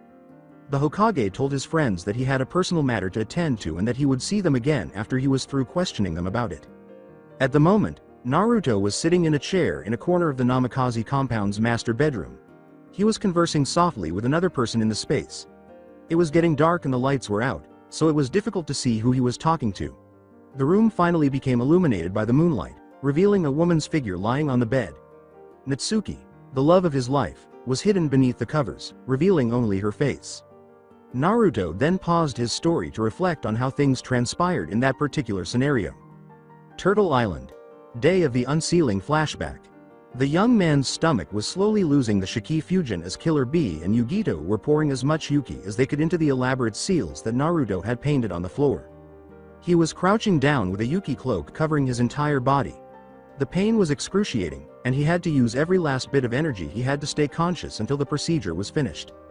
Naruto had already determined that he would require an equal number of Yuki tails in order to hold the 9 tails of Yuki inside his body. Yugito would have to channel 1 tail and a half, and B would have to supply the remaining 7 tails and a half on his own, to avoid chakra exhaustion. While it appeared to last only 9 seconds to an outside observer, the 3 of them felt as though it did for hours. At last, a blinding light illuminated the entire area and, as the light faded, the bodies of Naruto and Natsuki appeared in the center of the containment field that had been drawn on the ground. Those 9 seconds had passed. When Naruto eventually stood up, he discovered that his beloved had remained in the same spot. Right away, Yugito stood by Natsuki's side as B assisted Naruto. They were informed by the Kumo Kunoichi that Natsuki was only unconscious. Finale flashback. It has been a week since then, and Natsuki hasn't woken up. Upon explaining the circumstances to Tsunade, Naruto initially infuriated her by daring to attempt such a risky endeavor. She couldn't stay angry with him for very long, though, because she felt bad for the younger blonde after realizing how desperate he was. Thanks to the Hiraishin, she was the only person he had let into the compound where he had taken Natsuki, and even then, only after she had sworn secrecy. After Tsunade examined the redhead, she concluded that the reason Natsuki was in this state now was probably due to her losing her godly reserves of chakra, or Yuki, as Naruto called it. Tsunade discovered nothing unusual. Natsuki was in excellent health. Given that he was the one who forced the unsealing while Natsuki wished to take his time, Naruto naturally felt guilty. Tsunade tried to cheer him up by telling him that when his beloved's chakra reserves refilled, it would only be a few days before she was back up and running. The Hokage was well aware that until that time came, neither Konoha nor the Alliance could rely on him. Anything more would have to wait until later. Naruto had only traveled to Suna in order to save one of his closest friends. Kusagakure was a small village that was currently in disarray due to Auto shinobi breaking through their walls. They were never very strong in the army anyway, so it was quite a challenge for them to take on the unexpectedly large number of shinobi from the Sound Village. None other than Uchiha Sasuke, the Naidame Otokage, was leading the charge. The black flames of the Amaterasu burned everything in his path as the village's Kusagakure leader was overcome by the might of his newly developed Mangekyo Sharingan. Given that he had already mastered the Tsukiyomi and the Amaterasu, he gained control over these new powers surprisingly quickly. At present, he was conducting experiments on the Susanoo, the ultimate protection jutsu that he acquired by reaching the Mangekyo. He still didn't understand how or why the masked man from the Akatsuki had given him scrolls containing all those advanced Sharingan techniques. let alone how they got into his hands in the first place. But he wasn't going to let that stop him from celebrating his current successes. In fact, this was the continuation of Otogakure's recent string of victories, which began with seizing complete control of Ta no Kuni. Throughout history, Orochimaru had operated in secrecy, posing as the lord of that nation in order to carry out his orders. Since Uchiha would never submit to anyone, Sasuke made the decision to eliminate that roadblock to his goals.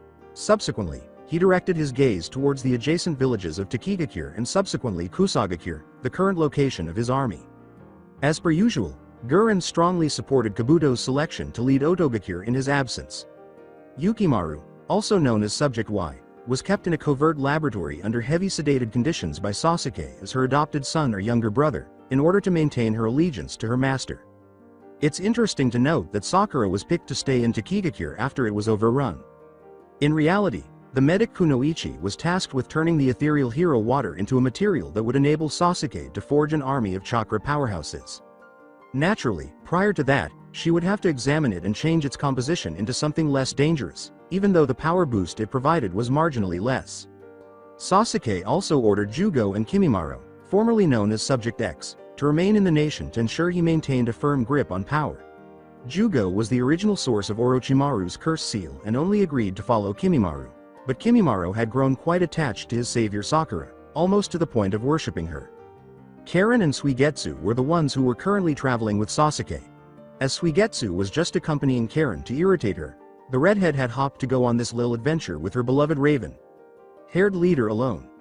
Karen had a good understanding of their target because she originally came from Kusagakure. Seated in the village chief's office, Suigetsu grinned and said, "Well, that wasn't much of a challenge, those people were as weak as you or Karen." Karen answered, "So why did you come here in the first place?"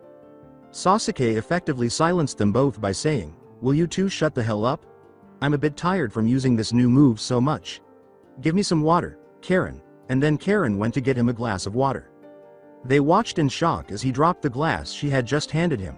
Sasuke was the most taken aback and found it difficult to process what had just occurred. He was a little sleepy one minute, and blind for a while the next. Suigetsu inquired, "Hey, are you alright, Sasuke?"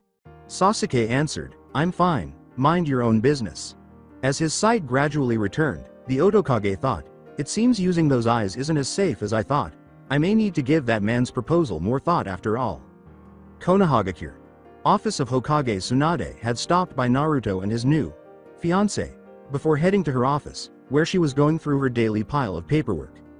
The red-haired woman with Naruto was the human embodiment of the most powerful demon in history, a fact that the blonde Hokage was still finding hard to accept. Because her chakra reserves were still dangerously low, Natsuki, as Naruto called her, remained severely debilitated. Tsunade was baffled as to why they hadn't restocked more quickly.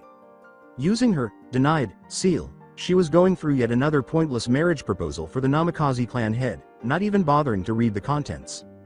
Proposals like the one she was now brushing aside had become commonplace ever since the general public found out about Naruto's illustrious lineage and the reputation he had earned on his own. Naruto made it plain that it wouldn't occur again, and he even made Kurenai declare as much at council meetings since the problem continued to resurface there as well. Just as Tsunade was about to pick up the next document she needed to read, her apprentice and assistant Shizune burst through the door of her office. The blonde woman questioned, "Is there something wrong, Shizune?" Not sure where her master stood on the snake Sanin, Shizune replied to her, "I'm afraid so, Tsunade. Sama. It seems your former teammate, Orochimaru, has perished." Tsunade asked in an impartial tone, "And how exactly is that bad news for me or Konoha?" Indicating that she had long since broken any connection she may have once shared with the repulsive snake. "Because that's only part of the news actually. The one who took his life and consequently became the Nidaime Otokage is none other than another one of our missing nin Uchiha Sasuke," Shizune stated to the Hokage. Tsunade questioned, wondering how Shizune knew all of this. "Damn that brat, and damn that cursed clan too. How did we came up with this info anyway? Naruto is our spy master and with him currently, out of service, there's not much we can do in intelligence gathering at the moment." "That's quite simple, Tsunade. Sama. The Uchiha took over Takigakure and Kusagakure with his forces. He acted so fast that we didn't receive any assistance request from our ally Takigakure," Shizune responded. Tsunade inquired, "What do we know of their current activities?" "Nothing much I'm afraid. Their borders were quickly sealed off after the invasion started. Not many refugees managed to flee from those villages, the brunette replied. Tsunade got up from behind her desk and said, "Very well, call for an emergency council meeting. Everyone is to gather in the council room in 1 hour. I'll go drag Naruto out of his house myself." Using a shunshin, Shizune exited the room and said, "One last thing, sensei. Sakura has been spotted in Sasuke's army ranks." Haruno Sakura, her other former apprentice, Tsunade, had strong feelings about this as well. Tsunade deeply regretted not being able to convince Sakura to stop being her fangirl. The girl's talent even rivaled Shizune's, and she had a lot of promise in the medical field. That all went to waste in a life devoted to serving that fucking Uchiha brat. Tsunade then moved in the direction of the Namikaze compound using a shunshin as well. A megacure, the Tower of God, though it remained a secret for the time being, Conan had taken on the role of a Mikage upon Nagato's death. The villagers already knew that the Angel of a Megacure was the messenger from their god, Pain, giving them commands. The Kunoichi of the former Akatsuki had concealed Nagato's death. She was doing her best to run the village and simply try to live another day. The last thing she wanted was for a civil war to break out and more war orphans like her, so even though she didn't enjoy playing the god role, it was necessary for the time being. Under Nagato's rule, the Omegakure shinobi had grown to be a formidable force. They carried out their responsibilities with discipline and attention to detail at all times. Under Pain's leadership, errors were not tolerated, so all employees were accustomed to completing their work with perfection.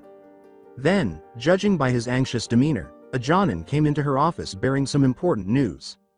The Jonin bowed to her and said, "Angel Sama, there are intruders inside our borders. What should we do with them? What are God's orders? Did they show any signs that could tell us where they're coming from?" Conan inquired.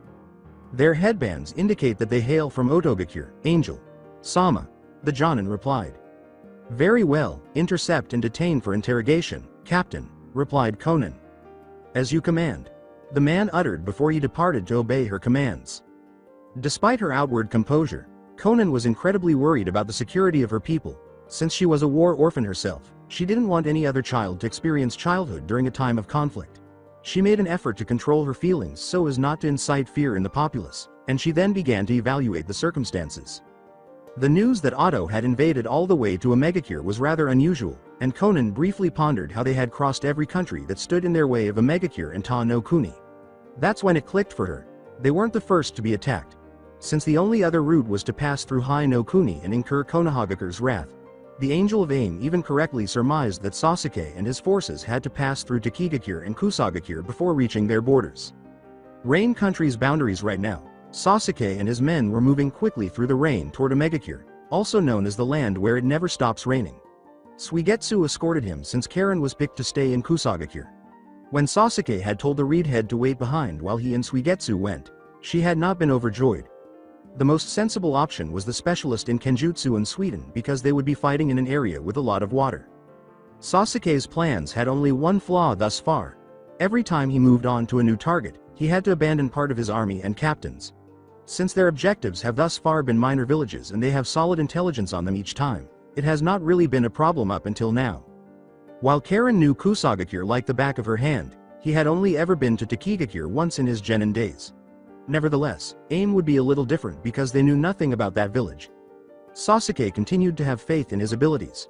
Once he used the Mangekyo powers, no one had ever presented him with a serious challenge, and he was certain that this time would be no different. The Uchiha inquired, "Any news from the scouts yet, Suigetsu?" In response, Suigetsu said, "Still nothing, they left quite some time ago now." Sasuke's response, not the least concerned about his men, was, "Useless fools. Do I have to do everything on my own?" The swordsman said, "We should be here in an hour. Do you know anything about them?" Only that their leader was the one who beat the snake's ass and gave him the Sanin title. That was a while ago, so now he must be too old to fight and his successor won't be a match for any of us. Sasuke grinned. Concurrently, Konohagakure, with the knowledge that Otogakure was on the march and had recently made several conquests under the command of Uchiha Sasuke, Tsunade was able to force Naruto to leave his compound. Now, Tsunade had called an emergency meeting, and they were seated in the council room in their designated seats. After the situation was explained to everyone, a civilian representative councilman yelled, "We should reinstate Uchiha Sasuke for taking out a highly dangerous criminal by himself." "Yeah, I don't think so. The orders will remain unchanged. Should any of our shinobi come in contact with Uchiha Sasuke, they are to treat him like any other missing nin, detain, and if it is impossible, then elimination is authorized. Tsunade replied. More representatives of the civilian community were fighting, not pleased that Konoha would abandon the priceless Sharingan. Naruto wanted nothing more than to leave the room and rejoin Natsuki back in his compound, but he was beginning to run out of patience quickly listening to them. Danzo picked this exact moment to express his opinion. A compromise maybe, to please every party here. Rescind the killing order, and once we capture him, he shall be permanently detained, his chakra and consequently Sharingan sealed. I can also offer my assistance in keeping him prisoner in one of my treatment centers to prevent him from meeting the rest of Konoha's population. The Warhawk said, getting nods of approval from the civilian side. For the first time in the entire session, Naruto finally snapped, saying, "That's not gonna happen." In his typically calculating and icy tone, Danzo said, "What did you just say, boy? Are you deaf, old man? I said it isn't going to happen, so you can forget about your dreams of creating an army of Sharingan wielders loyal to your twisted ideals," replied Naruto. Even the Shinobi Council members were taken aback by Naruto's outburst, even though they weren't fans of Danzo's radical ideas or his methods of instruction. Naruto spoke once more before any more members of the civilian council could speak. "Actually, I would like to take this opportunity to bring up some sensitive information I've been made aware of in front of this council. As the things I will reveal are highly confidential, I need everyone that is not above the Jonin level of clearance to leave this room. I'm afraid to say that includes all the civilian representatives too." The head of the Namikaze clan responded. Reluctantly, the civilians left the meeting room, leaving only the Shinobi Council and Danzo behind, despite the fact that Danzo was no longer on the active duty list due to age and injuries, because he was a certified Jonin. Shikaku Nara questioned, "What is it? What did you learn that's so important, Namikaze-san?" Naruto abruptly vanished from his seat in a white flash and reappeared directly behind Danzo before anyone could react. The blonde then applied some sort of paper with strange looking writing on it by slamming his hand behind the ill-prepared war hawk. Naruto yelled, "Uzumaki Hijutsu! Seijo Sabaku!" as chains burst from the paper he placed on Danzo's back, rendering him totally helpless. Tsunade exclaimed, "What the hell, Naruto?" from her seat. Naruto responded, exerting more pressure to keep Danzo down, "I was told an interesting story about our little friend right here. You see, it's the tale of someone with so much ambitions he would do anything for more powers. Dear old Danzo here has been conspiring against the Leaf and its last 3 leaders. As he struggled to move or even channel chakra, Danzo yelled, "Lies, I have and will always serve the Leaf." The Sandame, Tsunade's lone counselor in the Elder Council, said, "Naruto-kun. He's been bugging me for decades too, but you can't just attack a citizen from Konoha like this. Actually, according to the chart of the Shinobi Alliance, I, Namikaze Uzumaki Naruto as its leader, have the authority to act against any threat related to the Akatsuki and its supporters, regardless of ranks, positions or lineage." Naruto responded with confidence. "That's true, sensei. Only a vote from at least 3 of the 5 Kage can overrule one of Naruto's decision on Akatsuki's matters, not that I plan to do so, though. I trust your judgment on this, Naruto, but can you at least tell us more about what you said, and do you have proofs of what you're accusing him of?" Tsunade said to both Naruto and the Sandame. "Obviously, Ba-chan. I have to inform you that you will not enjoy this at all, though," Naruto uttered as he began to unveil what Danzo had concealed beneath his bandages and attire. The image of Danzo, who had 3 Sharingan eyes implanted, 1 in each covered eye, made everyone in the room gasp.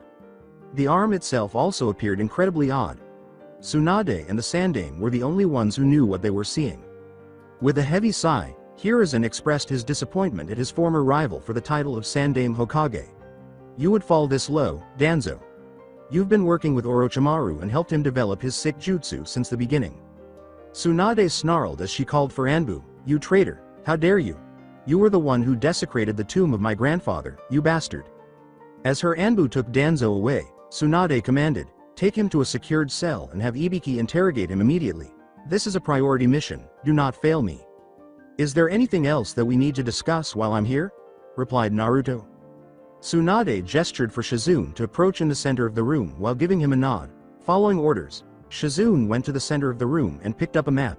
She went back to her master's side after setting it on a table for everyone to see. "This is the current situation with Otogakure. They conquered Takigakure, Kusagakure, and according to our spies they are currently moving towards Omegakure. We now have to discuss how to deal with them, Tsunade concluded. When Naruto noticed that Sasuke's forces were drawing near a megacure, his eyes grew wide. Naruto vanished in a white flash, saying, "Gotta go Ba-chan. Sorry everyone, this is an emergency." A megacure even in the village where it never stopped raining, trees and buildings were on fire. With all of her allies either dead or near death, Konan stood gasping for air in front of God's tower. Sasuke, his cursed seal activated to the second level, stood in front of her. The Uchiha's body was covered in numerous burn marks that were only now beginning to heal. She was the last Auto Shinobi remaining from AIM as more and more were moving in to take their places. I have to admit that your village was much more of a challenge than Kusagakure or Takigakure. Nevertheless, you will fall before the might of the Uchiha clan like everyone else. Kill her, Sasuke said as he and his comrades attacked. Konan thought as the Auto Shinobi advanced, is this the end? I can still use the Kami no Shisha no Jutsu, even though I prepared it specifically to counter Madara. On the battlefield, a new voice that only two people recognized exclaimed, Futon, Hikuge. Abruptly, a wind gust materialized and prevented the Auto Jonin from approaching Konan. The wind subsided after a short while, and just as the Jonin were ready to charge forward once more, they all exploded in a shower of blood. When Sasuke turned to face the source of the voice, he saw a face he knew well, a ghost from his past that stood in the way of his ambition to be the greatest. Naruto. The Otokage uttered. What was that jutsu just now? I saw everything with my Sharingan but I couldn't copy it. The wind he launched against my Jonin was highly charged with chakra, and when they inhaled it, they exploded as he forced that chakra out of their bodies. Sasuke pondered. Konan at last let down her guard, seeing her rescuer. Tired, both mentally and physically, she lost her balance and began to fall to the ground. She barely made it to the ground before Naruto caught her and allowed her to settle against his shoulder. So that's Konoha's K's no Kami, one of your old classmates and the leader of the Shinobi Alliance, Namikaze Uzumaki Naruto. I always wanted to try my sword against him since he's also one of Kirigakure's swordsmen, Suigetsu said as he joined Sasuke. Another voice spoke up from behind Sasuke and Suigetsu, saying, and here I thought I would pay a visit to a former accomplice of mine. Uchiha Madara, Konan uttered as she stood beside Naruto. A Megakure the newcomer was standing behind Suigetsu and Sasuke, who were facing Naruto at the moment. The blonde sensed that Konan was quivering against his body a little, probably out of fear for that man. He was dressed like an Akatsuki, complete with an orange mask. He was also taken aback by the name Uchiha Madara, as he recalled the previous articles he had read about that individual. Naruto asked his companion, I'm not quite sure I heard you correctly, Konan. Who is this man again? That's Uchiha Madara, famous as the founder of the Uchiha clan and for his part in the creation of Konohagakure. However, he is also the one who is secretly leading the Akatsuki's organization as the agent codenamed Tobi. Use your memory, Nagato also warned you about him. Konan responded to Naruto. Do you know where he stands, in terms of power, compared to Nagato? The young man inquired. He is stronger for sure, but to what extent remains unknown, even to me. Be very careful from now on, for just like you and your father, he can use space-time techniques. He has the ability to place his body, out of phase, for a maximal period of 5 minutes. During that time he cannot be touched by any physical attacks. Finally, he most likely possesses additional unknown Sharingan powers. Make sure you don't look him right in the eyes for as long as you are in his presence. He is the one who put a hypnosis genjutsu on both Yagura and the Sandaime Tsuchikage, the Amikage said. As Konan described their latest adversary, Naruto's eyes grew wide.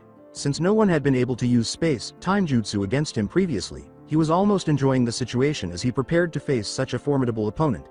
But soon enough, he grew serious because he could still feel Konan's weak body against his own, and he realized that he couldn't defend himself from the three in front of him while simultaneously masking Konan's weariness. It's been such a long time, we finally meet again, Namikaze Uzumaki Naruto, Tobi replied. Naruto smirked and said, I don't think we've met. I'm pretty sure I would remember meeting a freak like you, whoever it is hiding behind that lame-ass mask. He was asking the fabled Uchiha Ego for a response. Can't really blame you for this, since you were just born the last time we met. Maybe I should have eliminated you instead of just your parents on that day, seeing how much trouble you've caused me ever since you became a ninja. The man in the mask replied. The news that Konan, Sasuke, and Suigetsu had just heard left them speechless. The Yondaime Hokage and his wife died as a result of the actions of the masked man. It was easy to understand what the Yondaime was trying to say because everyone knew that he had lost his life in battle against the Kyuubi.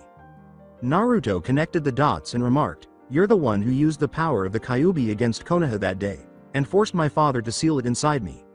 Even though Haruki was still trapped inside of him, he still ignored the part about Kyuubi being Natsuki. Or, more crucially, the fact that she was now freed from the seal. The fact that Naruto refrained from charging at him out of rage impressed Tobi greatly. The blonde appeared to be far more composed than he had anticipated.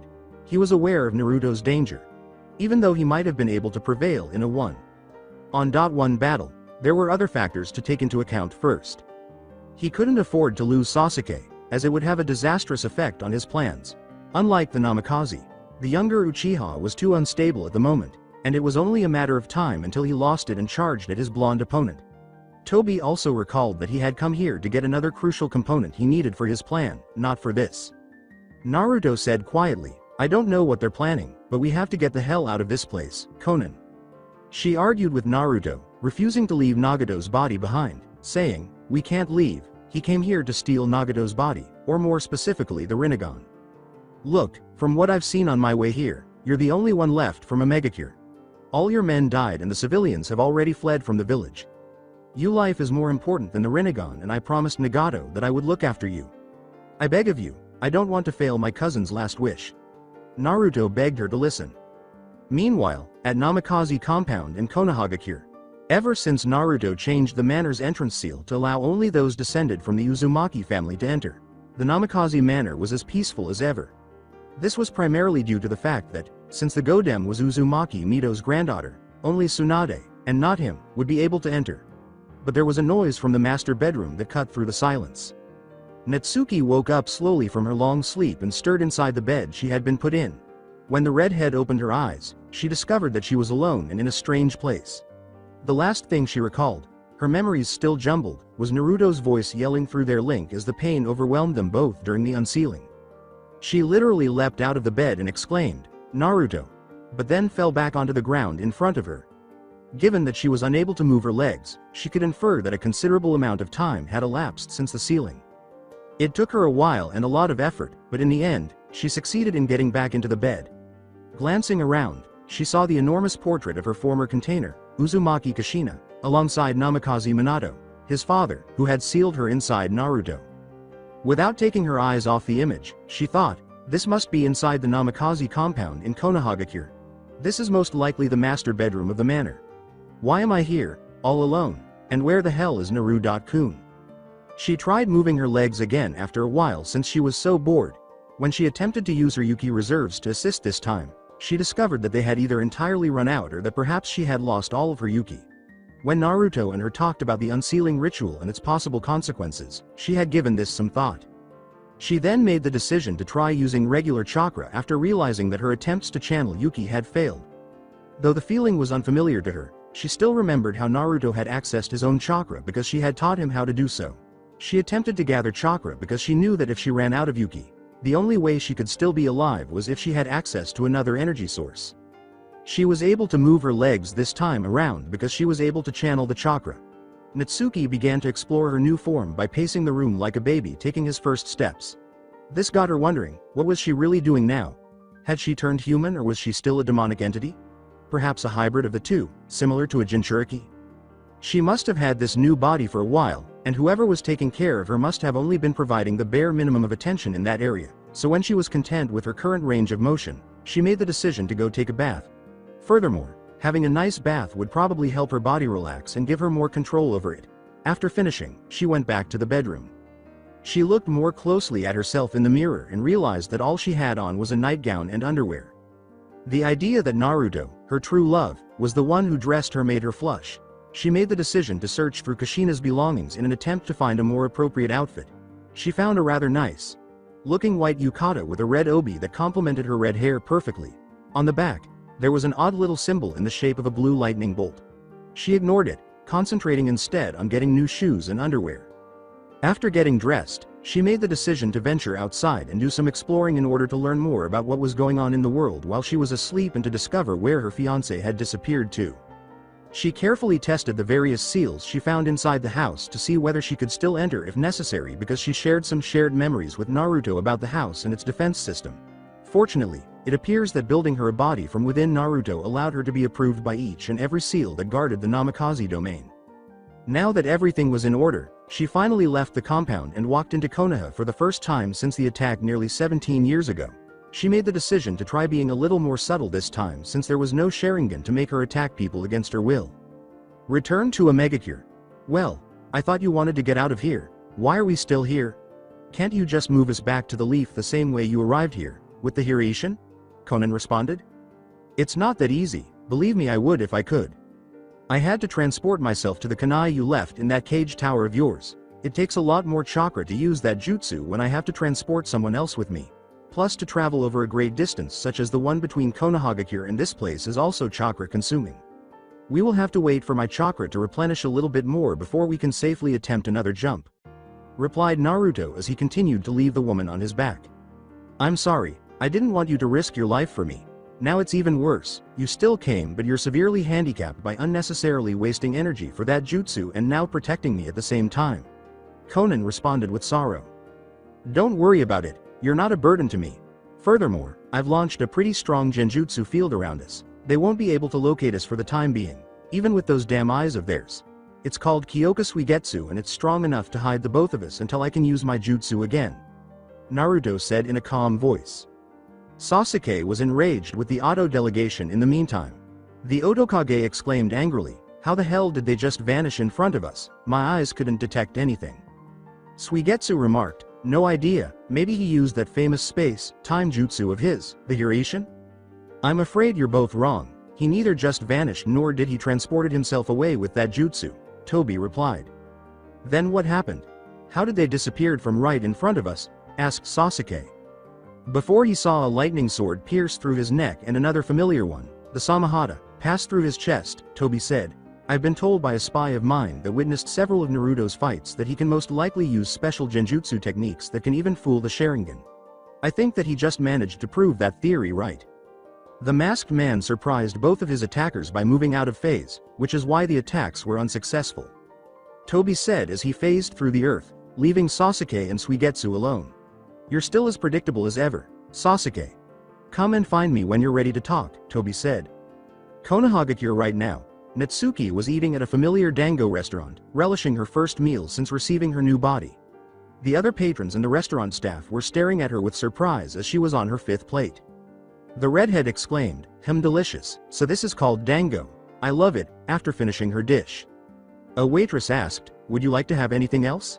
Natsuki smiled and said, no, I'm good, thank you. The waitress said, that will be 10,000 ryo, please. When Natsuki heard the price, her eyes grew wide. She realized that she had left money behind when she left the compound. Although she was completely ignorant of the idea of money, being imprisoned inside 3 human hosts helped her to somewhat comprehend it. However, she was aware that if she ever wanted to live among other people, it would take her some time to recall every little detail like this.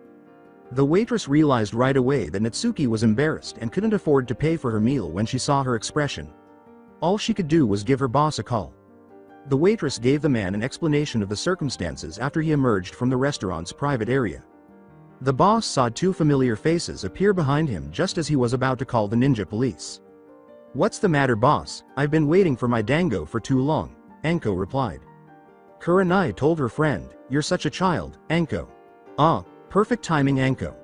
I've got a customer who ordered 10,000 ryo worth of dango but can't pay the bill. I was going to call for a ninja but since you guys are here maybe you could help. The manager said to his most important client. The kunoichi with purple hair was about to apprehend Natsuki when Kurenai abruptly moved in her path. What are you doing, Kurenai? Anko inquired of her companion. She considered dango to be sacred and considered it a grave offense to not pay for it. Where did you get that yukata, miss? Kurenai inquired, noticing that Natsuki's clothing bore the Namikaze crest. I'm so sorry, I forgot to bring money with me when I left Naruto's house, replied Natsuki. Hearing the name of her former student startled Kurenai and Anko. Her suspicion that the red-haired woman had some connection to Naruto was confirmed by this. Kurenai became acquainted with the Namikaze clan and its emblem after Naruto chose her to represent him at council meetings when he was unable to attend. Kurenai inquired, Are you related to Uzumaki Naruto? As soon as Kurenai said her mate's name, Natsuki exclaimed, yes, he's my fiancé. Are you a friend of Naruto-kun? Where is he? Please tell me. Despite his initial confusion, Kurenai chose to assist and covered the cost. She motioned to Natsuki, who nodded in response and trailed her in the direction of the Hokage Tower. I think we have things to discuss. Come with me, please, I'll lead you to Hokage. Sama, she will know where Naruto is. A megacure. Sewer District. A growing number of Otogakure shinobi were entering the village and taking control of the important structures, while Naruto and Konan continued to hide behind Naruto's genjutsu field. Since leaving the battlefield, neither Sasuke nor Tobi had appeared to them. Are you okay, Naruto? How are your reserves? How will they even rise up again if you have to constantly cast that illusion field around us? Konan asked, worried about the blonde. When I activate this ultimate form from my bloodline, my chakra and stamina consumptions are reduced by a half. As long as I don't cast any other high-level jutsu or move unnecessarily, I should be fine. It won't be much longer, you don't need to worry, replied Naruto. At least let me take over on the camouflage. I think I can hide the both of us behind my bloodline too. This way you will recover even faster, Konan begged. Have you tested your technique against the Sharingan and its upgraded versions? Because if you haven't, then that's too dangerous, let's just take our time. Naruto replied with a grin. The Tower of God Sasuke was sleeping inside the Amikage Tower, in what used to be Pain's office, in a different part of the city. Looking down through the office window at his newest acquisition, Naidame Otokage thought, I'm still too weak, that blonde idiot used techniques that I couldn't even comprehend. My eyes are getting worse with each use of the Mangekyo Sharingan. I won't be able to face the leaf in my current state. It was Suigetsu who entered the room and snapped him out of his reverie. The swordsman gave Sasuke a scroll that he was carrying. That's an emergency scroll from Kabuto, you should read it immediately, Suigetsu replied. After reading the scroll, Sasuke's eyes grew wide at what he saw. His first reaction was surprise, but it quickly turned to rage as he balled up his fist and tore the scroll. Suigetsu concluded by observing Sasuke's actions and remarked, bad news, I guess. Seems like the leaf found out about Danzo's little dirty secrets and his involvement with my former teacher. I don't know what they plan to do with him, but he's my prey. I won't let anyone else but me kill that old fool, replied Sasuke. Ever since Sasuke discovered the truth about his clan and the massacre from Itachi, the elders from Konoha had been high on his hit list. In an attempt to draw attention to the stark disparity in military might between the Leaf and Oto, Suigetsu questioned Sasuke, saying, what's the plan? What are you going to do about it? It's not like we have enough troops to face Konoha, much less the entire alliance, right now. Satsume clenched his jaw in exasperation, realizing Suigetsu was correct. Furthermore, he was aware that his Sharingan was becoming unsteady. This brought to mind Toba's or Madara's remarks to him and their proposal to work together. Moving to leave the office, Sasuke said, you're in charge, Suigetsu. Close the borders, rebuild the defenses, and then report back to Kabuto once you're done. The silver-haired swordsman asked back, wait, what about you? Where are you going? After leaving a perplexed Suigetsu behind, Sasuke cryptically replied, I'm going to get some answers, before vanishing from the Amikage office. Beneath the city, Tobi appeared in what looked like a tomb, phasing out of the ceiling. The enormous space was embellished with an abundance of paper flowers. Peacefully resting in the center were the remains of both Nagato and Yahiko. He looked at Nagato's body and said, to no one in particular, finally, that woman did a good job at hiding you. Tobi continued, extending his arm above Nagato's body and using a space-time technique to transport it away. She however forgot, in her haste, that you still got some of those chakra conducting devices attached to your body. As long as I had one of those receptors you used to control your puppets with, I could trace back your presence. After completing his initial mission, Tobi gradually vanished into the night. As he firmly left the tomb, his thoughts were, now that I have the Rinnegan, all that's left for me to do is to have Sasuke see things my way. Konohagakure. Office of Hokage Tsunade was not feeling well after learning from her council meeting this morning that Danzo had been involved in multiple crimes throughout the years in the elemental nations. Her own grandfather, the Shodem Hokage, was desecrated by the Warhawk because of his sinister experiments. With just a glance at his arm, she was able to discern the cripple's mark throughout the Uchiha clan's massacre as well. She couldn't help but wonder if those were just the beginning and if Danzo was hiding anything more than the garbage that had already come to light. Konohagakure saw this man and his organization as akin to a pervasive cancer. She was aware that root was present everywhere and was steadily eroding the will of fire that her family had worked so hard to build. She had assigned a team to accompany Danzo to the interrogation department, but they had not yet returned. Next was Naruto, the young man who was by far the best of all the shinobi she currently had at her disposal. Additionally, she was aware that he was probably even more powerful than she was, considering the abilities he displayed in the Iron Country battle. Since Mifune and the other Kage were able to witness it, he was given the coalition's leader title. However, of late, he had become completely disoriented, disengaged, and unfocused. The only people outside the Leaf who were also aware of the origin of Naruto's troubles were Yugito Ni and Killer Bee, two other Jinchuriki members, and Tsunade was the only one in Konohagakure. After returning from a training trip a week prior, Naruto had informed her that he had managed to release his Biju from the seal that had been holding it captive. More significantly, the Kyuubi, also known as Natsuki, was a female and he considered her to be his mate. Tsunade didn't understand how any of this could have happened, but she did know that he had taken her to his house and hadn't accepted any missions or even talked to his friends since he had returned. The issue was that Natsuki was still unconscious after Naruto had extracted her body from the seal, even though he had successfully given her a new body outside of the seal. Naturally, Naruto had asked for her assistance in figuring out what was wrong with Natsuki, but Tsunade was unable to identify any health issues with the redhead. When she examined her, she discovered that Natsuki had no injuries or illnesses. Her body was completely devoid of chakra. Now, Tsunade's knowledge of Fuinjutsu was nowhere near that of people like Jiraiya or Naruto, so she had no way of knowing how Natsuki's current chakra levels were affected by the removal of the Shiki fusion. Her mission was to check that everything was in order by going to the Namikaze compound twice a day. Since Naruto had made the decision to conceal Natsuki's presence in Konoha, the Namikaze compound, with its innumerable seals and defense mechanisms, was the safest place for her to be. Just as Tsunade was about to end her shift and head over to see her patient, she heard a knock at the door of her office. When Yuhi Kurenai entered the room carrying the patient, her eyes grew wide. Given that the Genjutsu mistress wasn't acting frightened, it appears that she didn't know who she was escorting around the village. Tsunade made an effort to maintain her composure because it appeared that neither Kyuubi nor Natsuki had any idea what was going on or how people would react to her if they discovered who she really was. Hokage. Sama, I found this woman in a dango restaurant. She couldn't pay for her meal but she said something about being related to Naruto, so I decided to bring her here to you. Kurenai informed Tsunade. Still trying to hide her feelings at finally meeting the Kyuubi, Tsunade replied, "You did the right thing, Kurenai. Now dismissed, I need to talk to her in private." Kurenai gave a nod and left the Hokage's office. Given that she represented Naruto and the Namikaze clan in the council meeting, she was a little curious about the whole situation. Nevertheless, she chose to ask questions for the time being in the hopes of receiving responses from Naruto directly. Tsunade swiftly went over hand signals as Kurenai left her office before fully closing it off. Natsuki was silent through all of this, studying Tsunade's movements closely. She knew that, for the time being at least, her chakra reserves were no more than those of an academic student, so she could stop acting all haughty and proud. Tsunade cautiously struck up a conversation with the red-haired woman, Natsuki? "How do you know my name?" Natsuki questioned, her eyes narrowing. Trying to put her guest at ease, Tsunade said, "You don't need to be suspicious of me. I've been told the whole story by Naruto himself." It seems to have worked because Natsuki relaxed and even smiled on her lovely face as soon as she heard the name Naruto. "He did? Where is he?" Natsuki inquired, feeling relieved to have someone with whom to discuss Naruto. Tsunade gestured for Natsuki to take a seat and settle in before saying, "Calm down, please. Why don't you tell me the last thing you remember and then I'll fill you in about everything that's happened."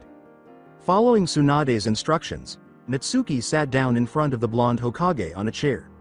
After that, she related to her what she remembered of the unsealing ceremony, and everything seemed to confirm what Naruto had previously told her. Tsunade nodded to Natsuki, saying, "Okay, everything seems consistent with what Naruto reported. Now stay focused and don't interrupt me until I'm done, please. You've been unconscious for a little more than a week since the unsealing. As far as I can tell, you are in a perfect shape. I found no evidence of injuries or illness with your body during the several checkups I performed on you through the last week. I still don't know why your chakra reserves are so low, considering how much you used to hold in the past. This is something you'll have to figure out with Naruto." That blonde idiot went right to Sanagakure after the unsealing, trying and succeeding in stopping the Akatsuki from taking away the Kage. He then went back here and didn't leave your bedside ever since until this morning after he learned something apparently urgent enough to make him leave right in the middle of a damn council meeting. Tsunade continued. When Tsunade completed her report on what had transpired, Natsuki became more at ease. Naruto was good, at least until this morning. Tsunade was aware of this, so she took the chance to talk about something else she thought was really important. Okay, now that this is out of the way, there's something else I'd like to speak with you about. Tsunade replied calmly. Natsuki smirked and asked, what do you want to talk about, Ba-chan? Noticing Tsunade's eyebrows twitch. Naruto is like a son to me. I'd like to know your intentions about him. I'm receiving dozens of marriage proposals for the Namikaze heir every day, from noble and respectable parties. Tell me, why should I allow him to be with you, considering your history with Konohagakure? The blonde replied, as she entered, bitchy stepmother, state. Okay, first of all, what's between Naruto and me is our business. He is a clan head and doesn't have to consult with anyone in choosing who he wants to be with. That said, and since I know you're being honest and genuine on your feelings about protecting him, I'll answer your question anyway. Naruto is my soulmate. I may have been the one who taught him how to fight or think for himself, but he was the one who taught me how to love. All I knew before I met him was hate or indifference from both my previous hosts and any contact I previously shared with mankind. Now that I know about this feeling that is love, I'm not about to let it go so easily. He proposed to me before we started the unsealing procedure, and that was the happiest day in my very long life up until now, replied with determination. Natsuki was still not sure if this was the appropriate way to respond to Tsunade's question, despite her best efforts to be assertive and speak her mind. In a technical sense, she was both Naruto's boss and mother figure. Furthermore, knowing that she was essentially at the level of an academy student and facing the most powerful, human woman in the entire elemental nations, Natsuki realized she had no chance against an enraged Tsunade at this time. She was still afraid of the blonde's response until the latter started laughing uncontrollably and her eyes welled with tears. Good, very good, you pass. I need a strong woman who can look and speak for herself to keep that idiot in line. I'm sure we'll get along just fine, Natsuki. Come along, I'll get you back to the Namikaze compound. We have much more to speak about and my workday is about over. Tsunade responded. Disturbed by Tsunade's abrupt mood swings, Natsuki responded, What is there left to talk about, Tsunade-sama? Tsunade excitedly said, wedding plans, of course. This will be great, and call me mother. She got up from her desk and headed for the door. As both women left the office and headed toward the Namikaze compound, already considering how they would spend the enormous Namikaze funds, Natsuki's smirk coincided with Tsunade's. A Megacure, starring Conan and Naruto. Abruptly, Naruto rose from his spot and began to stretch. Conan inquired, what's going on, Naruto? Are you alright? Naruto answered, it should be enough, it's been 2 hours now. So what happens now? How many people at the same time did you manage to transport with the Hiraishin Jutsu before? Conan responded. Naruto muttered something she couldn't understand. Well, you see. Conan said, what did you say? I didn't quite hear you. This will be the first time I'm attempting to bring someone else with me during a Hiraishin transportation over such a distance. I already moved with other people, but it was always for short distances. I don't know what effects a lack of concentration will have on us in the middle of the intended jump. Naruto responded by sighing. Conan put her hand on Naruto's shoulder and said, don't worry, I believe in you just as Nagato and Jiraiya Sensei both believed in you. Let's get this over with.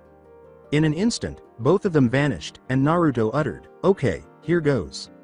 Konohagakure.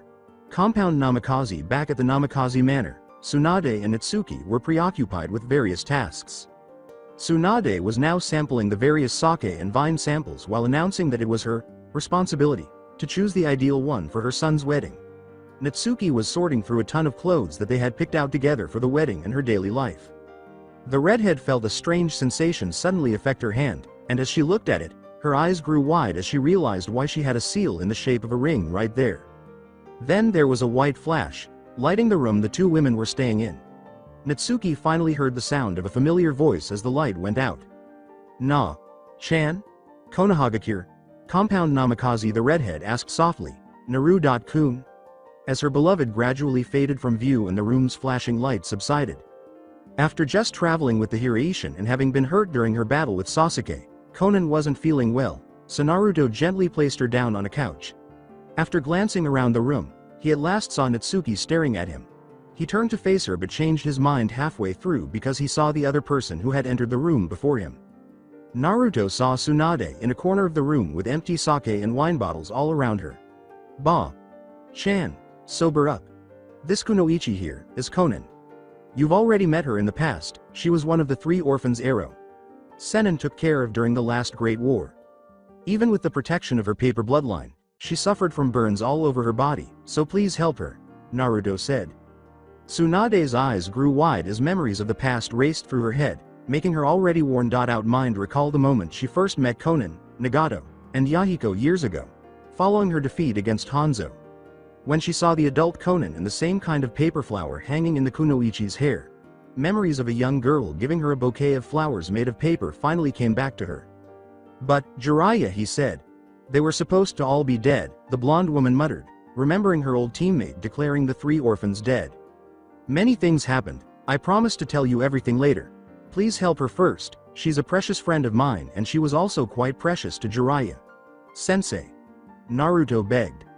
Tsunade was already persuaded by the mention of the old pervert, but she became even more aware of how significant this could be for the young man in front of her when she heard Naruto refer to him as sensei. Then she made the decision to go into medic mode, glancing at her newest patient before getting ready and sending Konan and Shunshin toward a suitable location to treat such wounds. Tsunade grinned as she and Konan departed, saying, tomorrow 9 a.m. debriefing in my office, be on time. You will tell me everything in details and also, make sure to bring in your fiancé with you when you report in. Naruto let out a deep breath, knowing that tomorrow would be a very demanding day. Not only had he neglected to inform Tsunade of Konan's previous membership in Akatsuki, but he would also have to confront his mother figure in order to properly introduce Natsuki to her. His final thought caused him to look over at the other person in the room, who had said nothing at all during his chat with Tsunade. The young man asked aloud as his gaze settled on Natsuki's form, am I still dreaming? Are we still inside the seal? You're not dreaming, Naru-kun. I'm really here in the real world, with you, replied Natsuki. Naruto said to her as he gradually drew closer, I was so scared of losing you, after the unsealing, when you didn't wake up. As their bodies finally collided in a fierce hug, Natsuki smiled back and said, I know, I could still hear the sound of your voice every time you spoke to me. It felt so strange, I was inside this body but I couldn't open my eyes, all I could feel was your presence and that's what guided me back to you. I've been dreaming of this moment since forever. I was truly happy with you when we were in the mindscape, but this is different. To be able to feel the warmth of your body against mine when you're in my arms like this, that's everything I could ever wish for. Naruto said as they hugged. It's been such a long time since I could freely move in the real world, without a seal restricting my every action. The last time was when you were just born. I took everything from you on that day. Natsuki replied with tears of sorrow in her eyes. It wasn't you, you were controlled by that man. Our past may not be filled with fond memories to look back to, but nice things also happened to us. Things that brought us together and I sure as hell don't regret anything.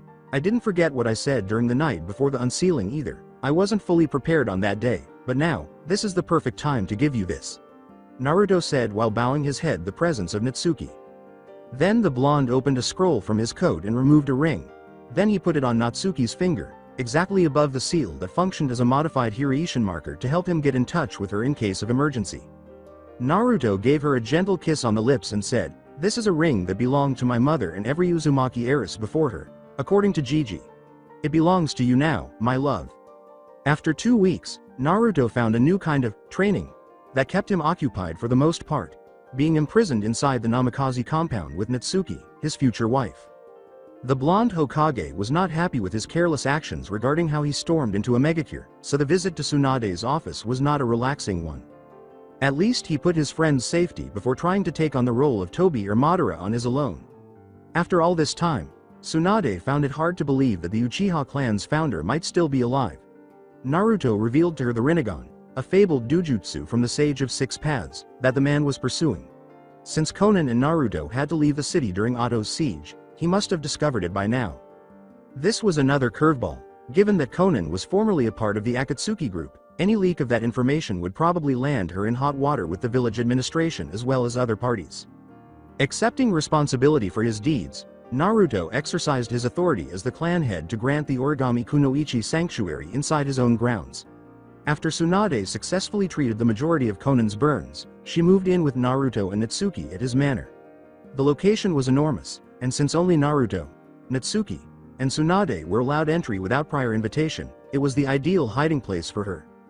Danzo's disappearance during his transfer to the Anbu interrogation department was another cause for concern. No evidence was found, and the squad assigned to accompany the War Hawk there was discovered dead. 2 days later, the tracking unit that had been dispatched to follow him returned empty-handed. The former route leader had a very high bounty placed on his head, dead or alive, and was listed in the bingo book as an A-ranked missing nin from Konoha. The only good thing that came out of it was that everyone was working together at the council meetings instead of just defending their own self-serving interests, which made them much more effective. Office of Hokage. While sorting through her daily pile of paperwork, Tsunade was interrupted by a Chunin Kunoichi from the communication department who walked into her office without knocking. The Godem saw the worried look on the girl's face and was about to chastise the poor woman who had just entered her office. Tsunade asked, clearly displaying her irritation at the impolite entrance, "What is it?" The Chunin handed Tsunade a scroll and said, "Hokage Sama, emergency message from our outpost at the borders of River Country." After glancing over the scroll quickly, the blonde dropped it, shocked by what she had read. When the paper hit the floor, it revealed the following message.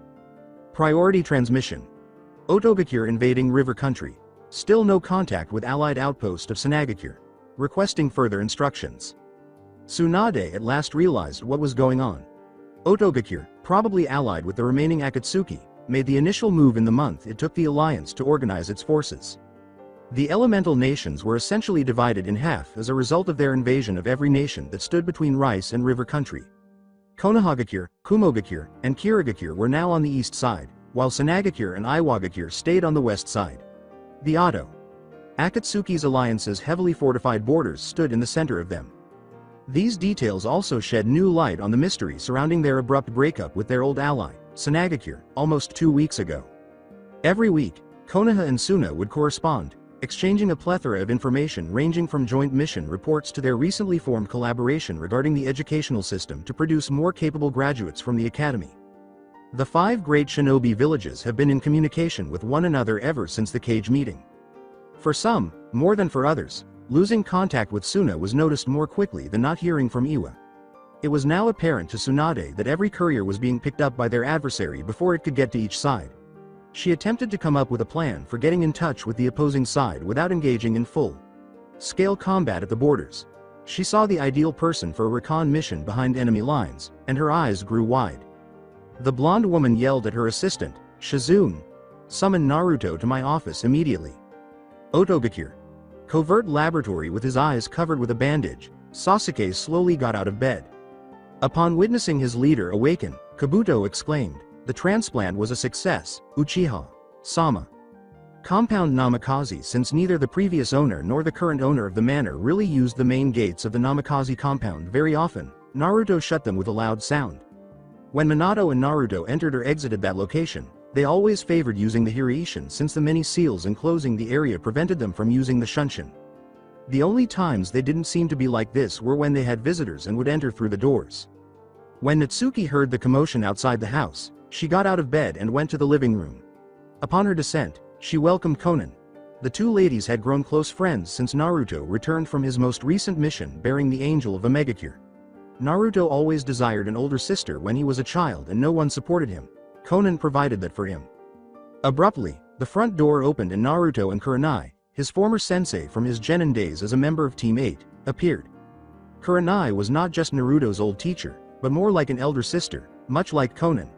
He picked her to represent him at council meetings when he was unable to do so primarily for that reason. The only other person who knew Natsuki's true identity was Tsunade, who she was with along with Sandaime. As they entered the room, Naruto said, "Kurenai. Sensei, this is Konan, the woman we spoke about in the Hokage office with Ba-chan." Naruto smiled back at the genjutsu mistress of Konoha. "Naruto, I already told you to stop calling me sensei. It's really making me feel old that a young man like you would call me that. It's nice to meet you, Konan, please call me Kurenai." Konan said as she got up from the couch and approached Naruto's former teacher, "It's nice to meet you too, Kurenai." Naruto moved next to his blushing red-haired vixen and said, "And here is the love of my life, Natsuki, my fiancé. Technically, you already know each other but this is the first time you can meet face to face I guess." Kurenai was still in a state of shock at finding herself directly in front of Kyuubi no Yoko, the strongest demon to have ever trodden Earth. She quickly recovered her composure, not wanting to come across as impolite, and greeted her student's future wife. Kurenai grinned and said, "It's nice to finally be able to speak with you face to face, Natsuki." "Likewise, Kurenai. You are one of the few in this village who has my respect, for being there for my Naruto-kun when he was younger." Natsuki responded with a grin. "Okay, now that we've introduced everyone, let's talk about some things," Naruto said, grabbing the three women's attention. After that, Naruto gave the person in the room an explanation of the state of affairs in the elemental nations, including how all of the smaller villages and nations that weren't among the Great Five had fallen and how they were currently cut off from their allies in Sunagakure and Iwagakure. Then, in order to help everyone fully comprehend the situation, he pulled out a map of the elemental nations and pointed out how likely it was that Akatsuki would side with Otogakure in this conflict. It was made easier to identify the problem area by color, coding allied and enemy territories. After completing his report, Naruto said, "Now that everyone is on the same page, I gathered you here to explain the action plan that was decided with Ba-chan. Our allies from Kumo and Kiri are sending reinforcements to us in order to fortify our positions along the borders we share with the enemy. Fortunately, they were able to secure Yugakure and Shimogakure before Otto could reach those villages. We would have been really isolated otherwise," Naruto stated, receiving sympathetic nods from the crowd. "That seems logical." Otto was racing against time with the goal to reach the other side of the line, River Country in the west, in order to separate us from Suna and Iwa. Yugakure and to a lesser extent Shimogakure in the east were not that much of a strategic position for them, so they concentrated their efforts to the west instead to cut our forces in half, Kurenai said as she examined the map. "That's correct, Kurenai. Now we have another issue. We have no information about what's happening behind the enemy's lines. Forces, resources or defenses, we know nothing from their current capabilities to stand up to us in this war other than they can move their troops pretty fast. That's the reason why a recon mission has been authorized, with two objectives. The first is to make contact with our allies from the west, and then for the second, we are to infiltrate and assess the enemy's side and then report back to the Cage Council," Naruto continued. "Alright then, who's going to be on that recon mission, Naruto?" asked Konan. "I was selected because of my ability to transport myself or others with the Hiraishin. It will definitely come in handy for that kind of mission. It is also my duty, as the Alliance's leader, to go help to Suna and Iwa, should they need it. Finally, as you ladies all know me, I'm not a sit-back-and-look kind of leader, so there was no way I'd sit this one out." Naruto grinned as the three women laughed at his response. "I'm guessing by my presence here that I'm also going, Naruto?" replied Kurenai. Kurenai nodded in agreement as Naruto said, "Yes you are, Kurenai. Your genjutsu skills will be needed during the mission. I'm also quite fond of the art, but I may need to use my chakra for something else this time. Konan will be coming too, since she is the one with the most experience when it comes to Akatsuki, and we may very well meet them along the way. The fact that we will infiltrate the enemy's line by going through Omegakure is another the reason why she is a very valuable asset to this mission. Finally, her bloodline will also be useful for camouflage purposes. We're leaving tomorrow at dawn. Please pack equipments for a long-term mission," Naruto said as the blue-haired Kunoichi as well. Then, as Natsuki was waiting for Naruto to reveal to her the part she would be playing in the next mission, an awkward silence fell over the room. She squinted at the blonde with her stunning red eyes. Natsuki realized how embarrassed Naruto was and yelled, "You've got to be kidding me. There is no way I'm not taking part in that mission, Namikaze Uzumaki Naruto. Please, Chan, you have to understand.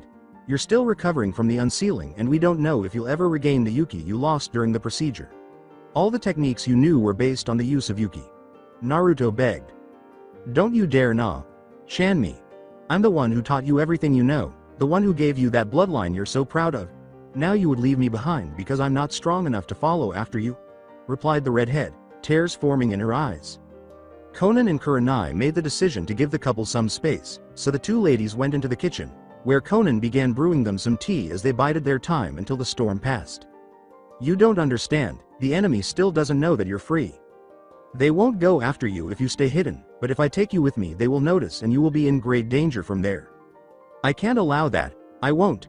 You are the best thing that happened to me in my life. I won't be able to concentrate during the mission if I worry about you every single second. Please Chan, I'm trying to build a new world for us to live in, where we can raise children and have the family I've always dreamed of," Naruto said to her, reducing the gap between them by gently hugging her. "See, children? You want to have children with me?" was the question that stopped Natsuki from losing his mind. She had never given childrearing a thought in the thousands of years she had lived on the planet. She didn't need this, nor had she previously found someone deserving of her mateship before Naruto.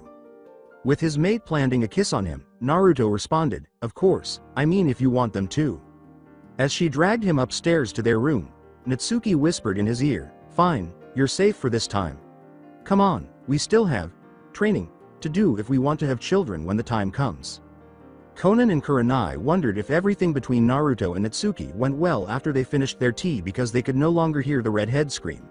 They would, that is, if Naruto hadn't turned on the master bedroom's soundproofing seals. However, it's unlikely that the sounds would be the yells of a furious Natsuki. Council Chamber, Sanagakure. One day later, residents of the hidden village in the sand were asked to stay inside their homes unless they had to attend to life-threatening situations, as the village was under a high alert state. As their teachers were reassigned to more critical tasks pertaining to the village's security, academy students were also dismissed and sent home. Gaara, the Kazekage, and Tamari and Kankuro, his two counselors, were presently seated in the council chamber. Unlike the council in Konoha, which excluded civilian participation, the only people in the room at this time are veteran elders or highly skilled jonin who have retired from active duty but are still able to participate in village governance. The new Tsuchikage, Kuretsuchi herself, was escorted by two of her Anbu officers and seated in the guest seats. Kuretsuchi questioned, "Still no words from our allies, Kazekage, Dono?" "I'm afraid so, Tsuchikage. Dono. Our couriers must have been intercepted and it is suicidal to send any team across the enemy's lines right now," Gaara responded. "I see, we also tried to send out our fastest messenger birds, but now I fear that they never reached their destination, seeing as we haven't heard from the other side yet. How are the preparations going on your end then?" replied Kuretsuchi. "We were under attack not that long ago, so mobilizing was not really an issue," replied Gaara. "A good thing that we were able to secure the hidden stone village before it was overrun by the enemy. Your quick response to our request was a decisive factor in that battle. We managed to stop their advance before they could further isolate us," Kuretsuchi continued. "Anyway, the borders of Wind Country are now secured. Are you done with your borders too?" replied Gaara. "Yes, we are, although it took more time than for you since we lost many men during the battle in Iron Country where that Akatsuki man tricked my grandfather," replied Kuretsuchi. Gaara began, "Now, all we have to do is find a way to reach our allies from the other side." A fresh voice called out from the back of the room, "That won't be necessary." This alerted all of the council members and their guests from Iwa right away. Gaara said, as sand began to pour out of his portable gourd, "Identify yourself, unless you want to die in the next seconds." Naruto stepped out of the shadows and said, "Man, your hospitality is starting to become legendary, Gaara." Kurenai and Konan followed closely behind him. Omegakure, the Tower of God. It was raining again in Omegakure, where all the civilians had fled before the troops from Otogakure could attack the city. The only thing that occasionally broke the stillness in the ghost town that had become Omegakure were the patrols of Sound Shinobi. Observing the city through the window was Uchiha Sasuke, the recently appointed ruler of the area. Behind him, in the office, were his most powerful subordinates. Karen and Suigetsu were seated in front of Sasuke's desk, while Sakura, Kimimaro, and Jugo stood in a corner of the space. Abruptly, the door opened, letting in the final two members, Kabuto and Gurren. Sasuke turned back from the window to face the group, saying simply, "Report." His still, bandaged eyes caused everyone in the room to gasp, as they all wondered what kind of eyes they were covering. Only the person who had implanted those eyes in their leader, Kabuto, was aware of them, and even he was unsure of where they had come from. "The transfer is now complete. Our main base has been entirely relocated here in AIM. That includes the research center as well as the private hospital. Gurren and I are the last of the main base to come here. I made sure of that," Kabuto began before taking a break. Sakura continued, "Waiting for an acclaim of the Uchiha heir that never materialized, the hero's water is now operational. I managed to counter its destructive secondary effects on the user, but it will be 50% less effective than the original source in terms of chakra output. It is ready to be used on whoever you deem worthy enough.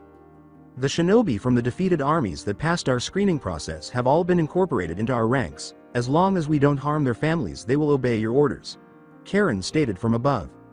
"The borders have been secured, from Rice to River Country. We have fortified camps and patrols are in place too. We also managed to intercept all of their messenger birds, They have no idea of what's going on the other side. Suigetsu concluded the report. Kabuto, Sakura, I want the research center to immediately mass-produce the new version of the hero's water. Guren, Karen, Jugo and Kimimaro will be responsible for its distribution to every available shinobi in our ranks. Suigetsu, you are to prepare spies for infiltration missions in Konoha, Suna and Iwa. Now, you all got your orders, dismissed. Sasuke said with an icy voice as he returned door. The Naidame Otokage returned to his desk and took a seat after everyone had left. He was in what looked to be an empty office and said, "What about you?" Report, apparently to no one. With a slow rise using his special power, Zetsu said, "The Ichibi is in still Suna, he has an interesting guest though." "Who is it?" Sasuke inquired in return. Zetsu sat down in front of Sasuke's desk and said, "The Tsuchikage, Kuretsuchi." Sasuke, who had been genuinely curious about Naruto's whereabouts since their encounter in AIM, repeated his question, "What of the other three? What of Naruto Uzumaki?" "The Nibi and Hachibi have been sighted in Kumo but only briefly, I'm not sure of their current location. The Kyuubi is still as elusive as ever, I have no idea of his current location." According to Zetsu. "Excellent, accompany me. I have a task that calls for your special skills," Sasuke uttered as they both disappeared from the chamber using a well-known phase shifting maneuver. That's it for today. I hope you guys enjoyed this great story. See you in the next one.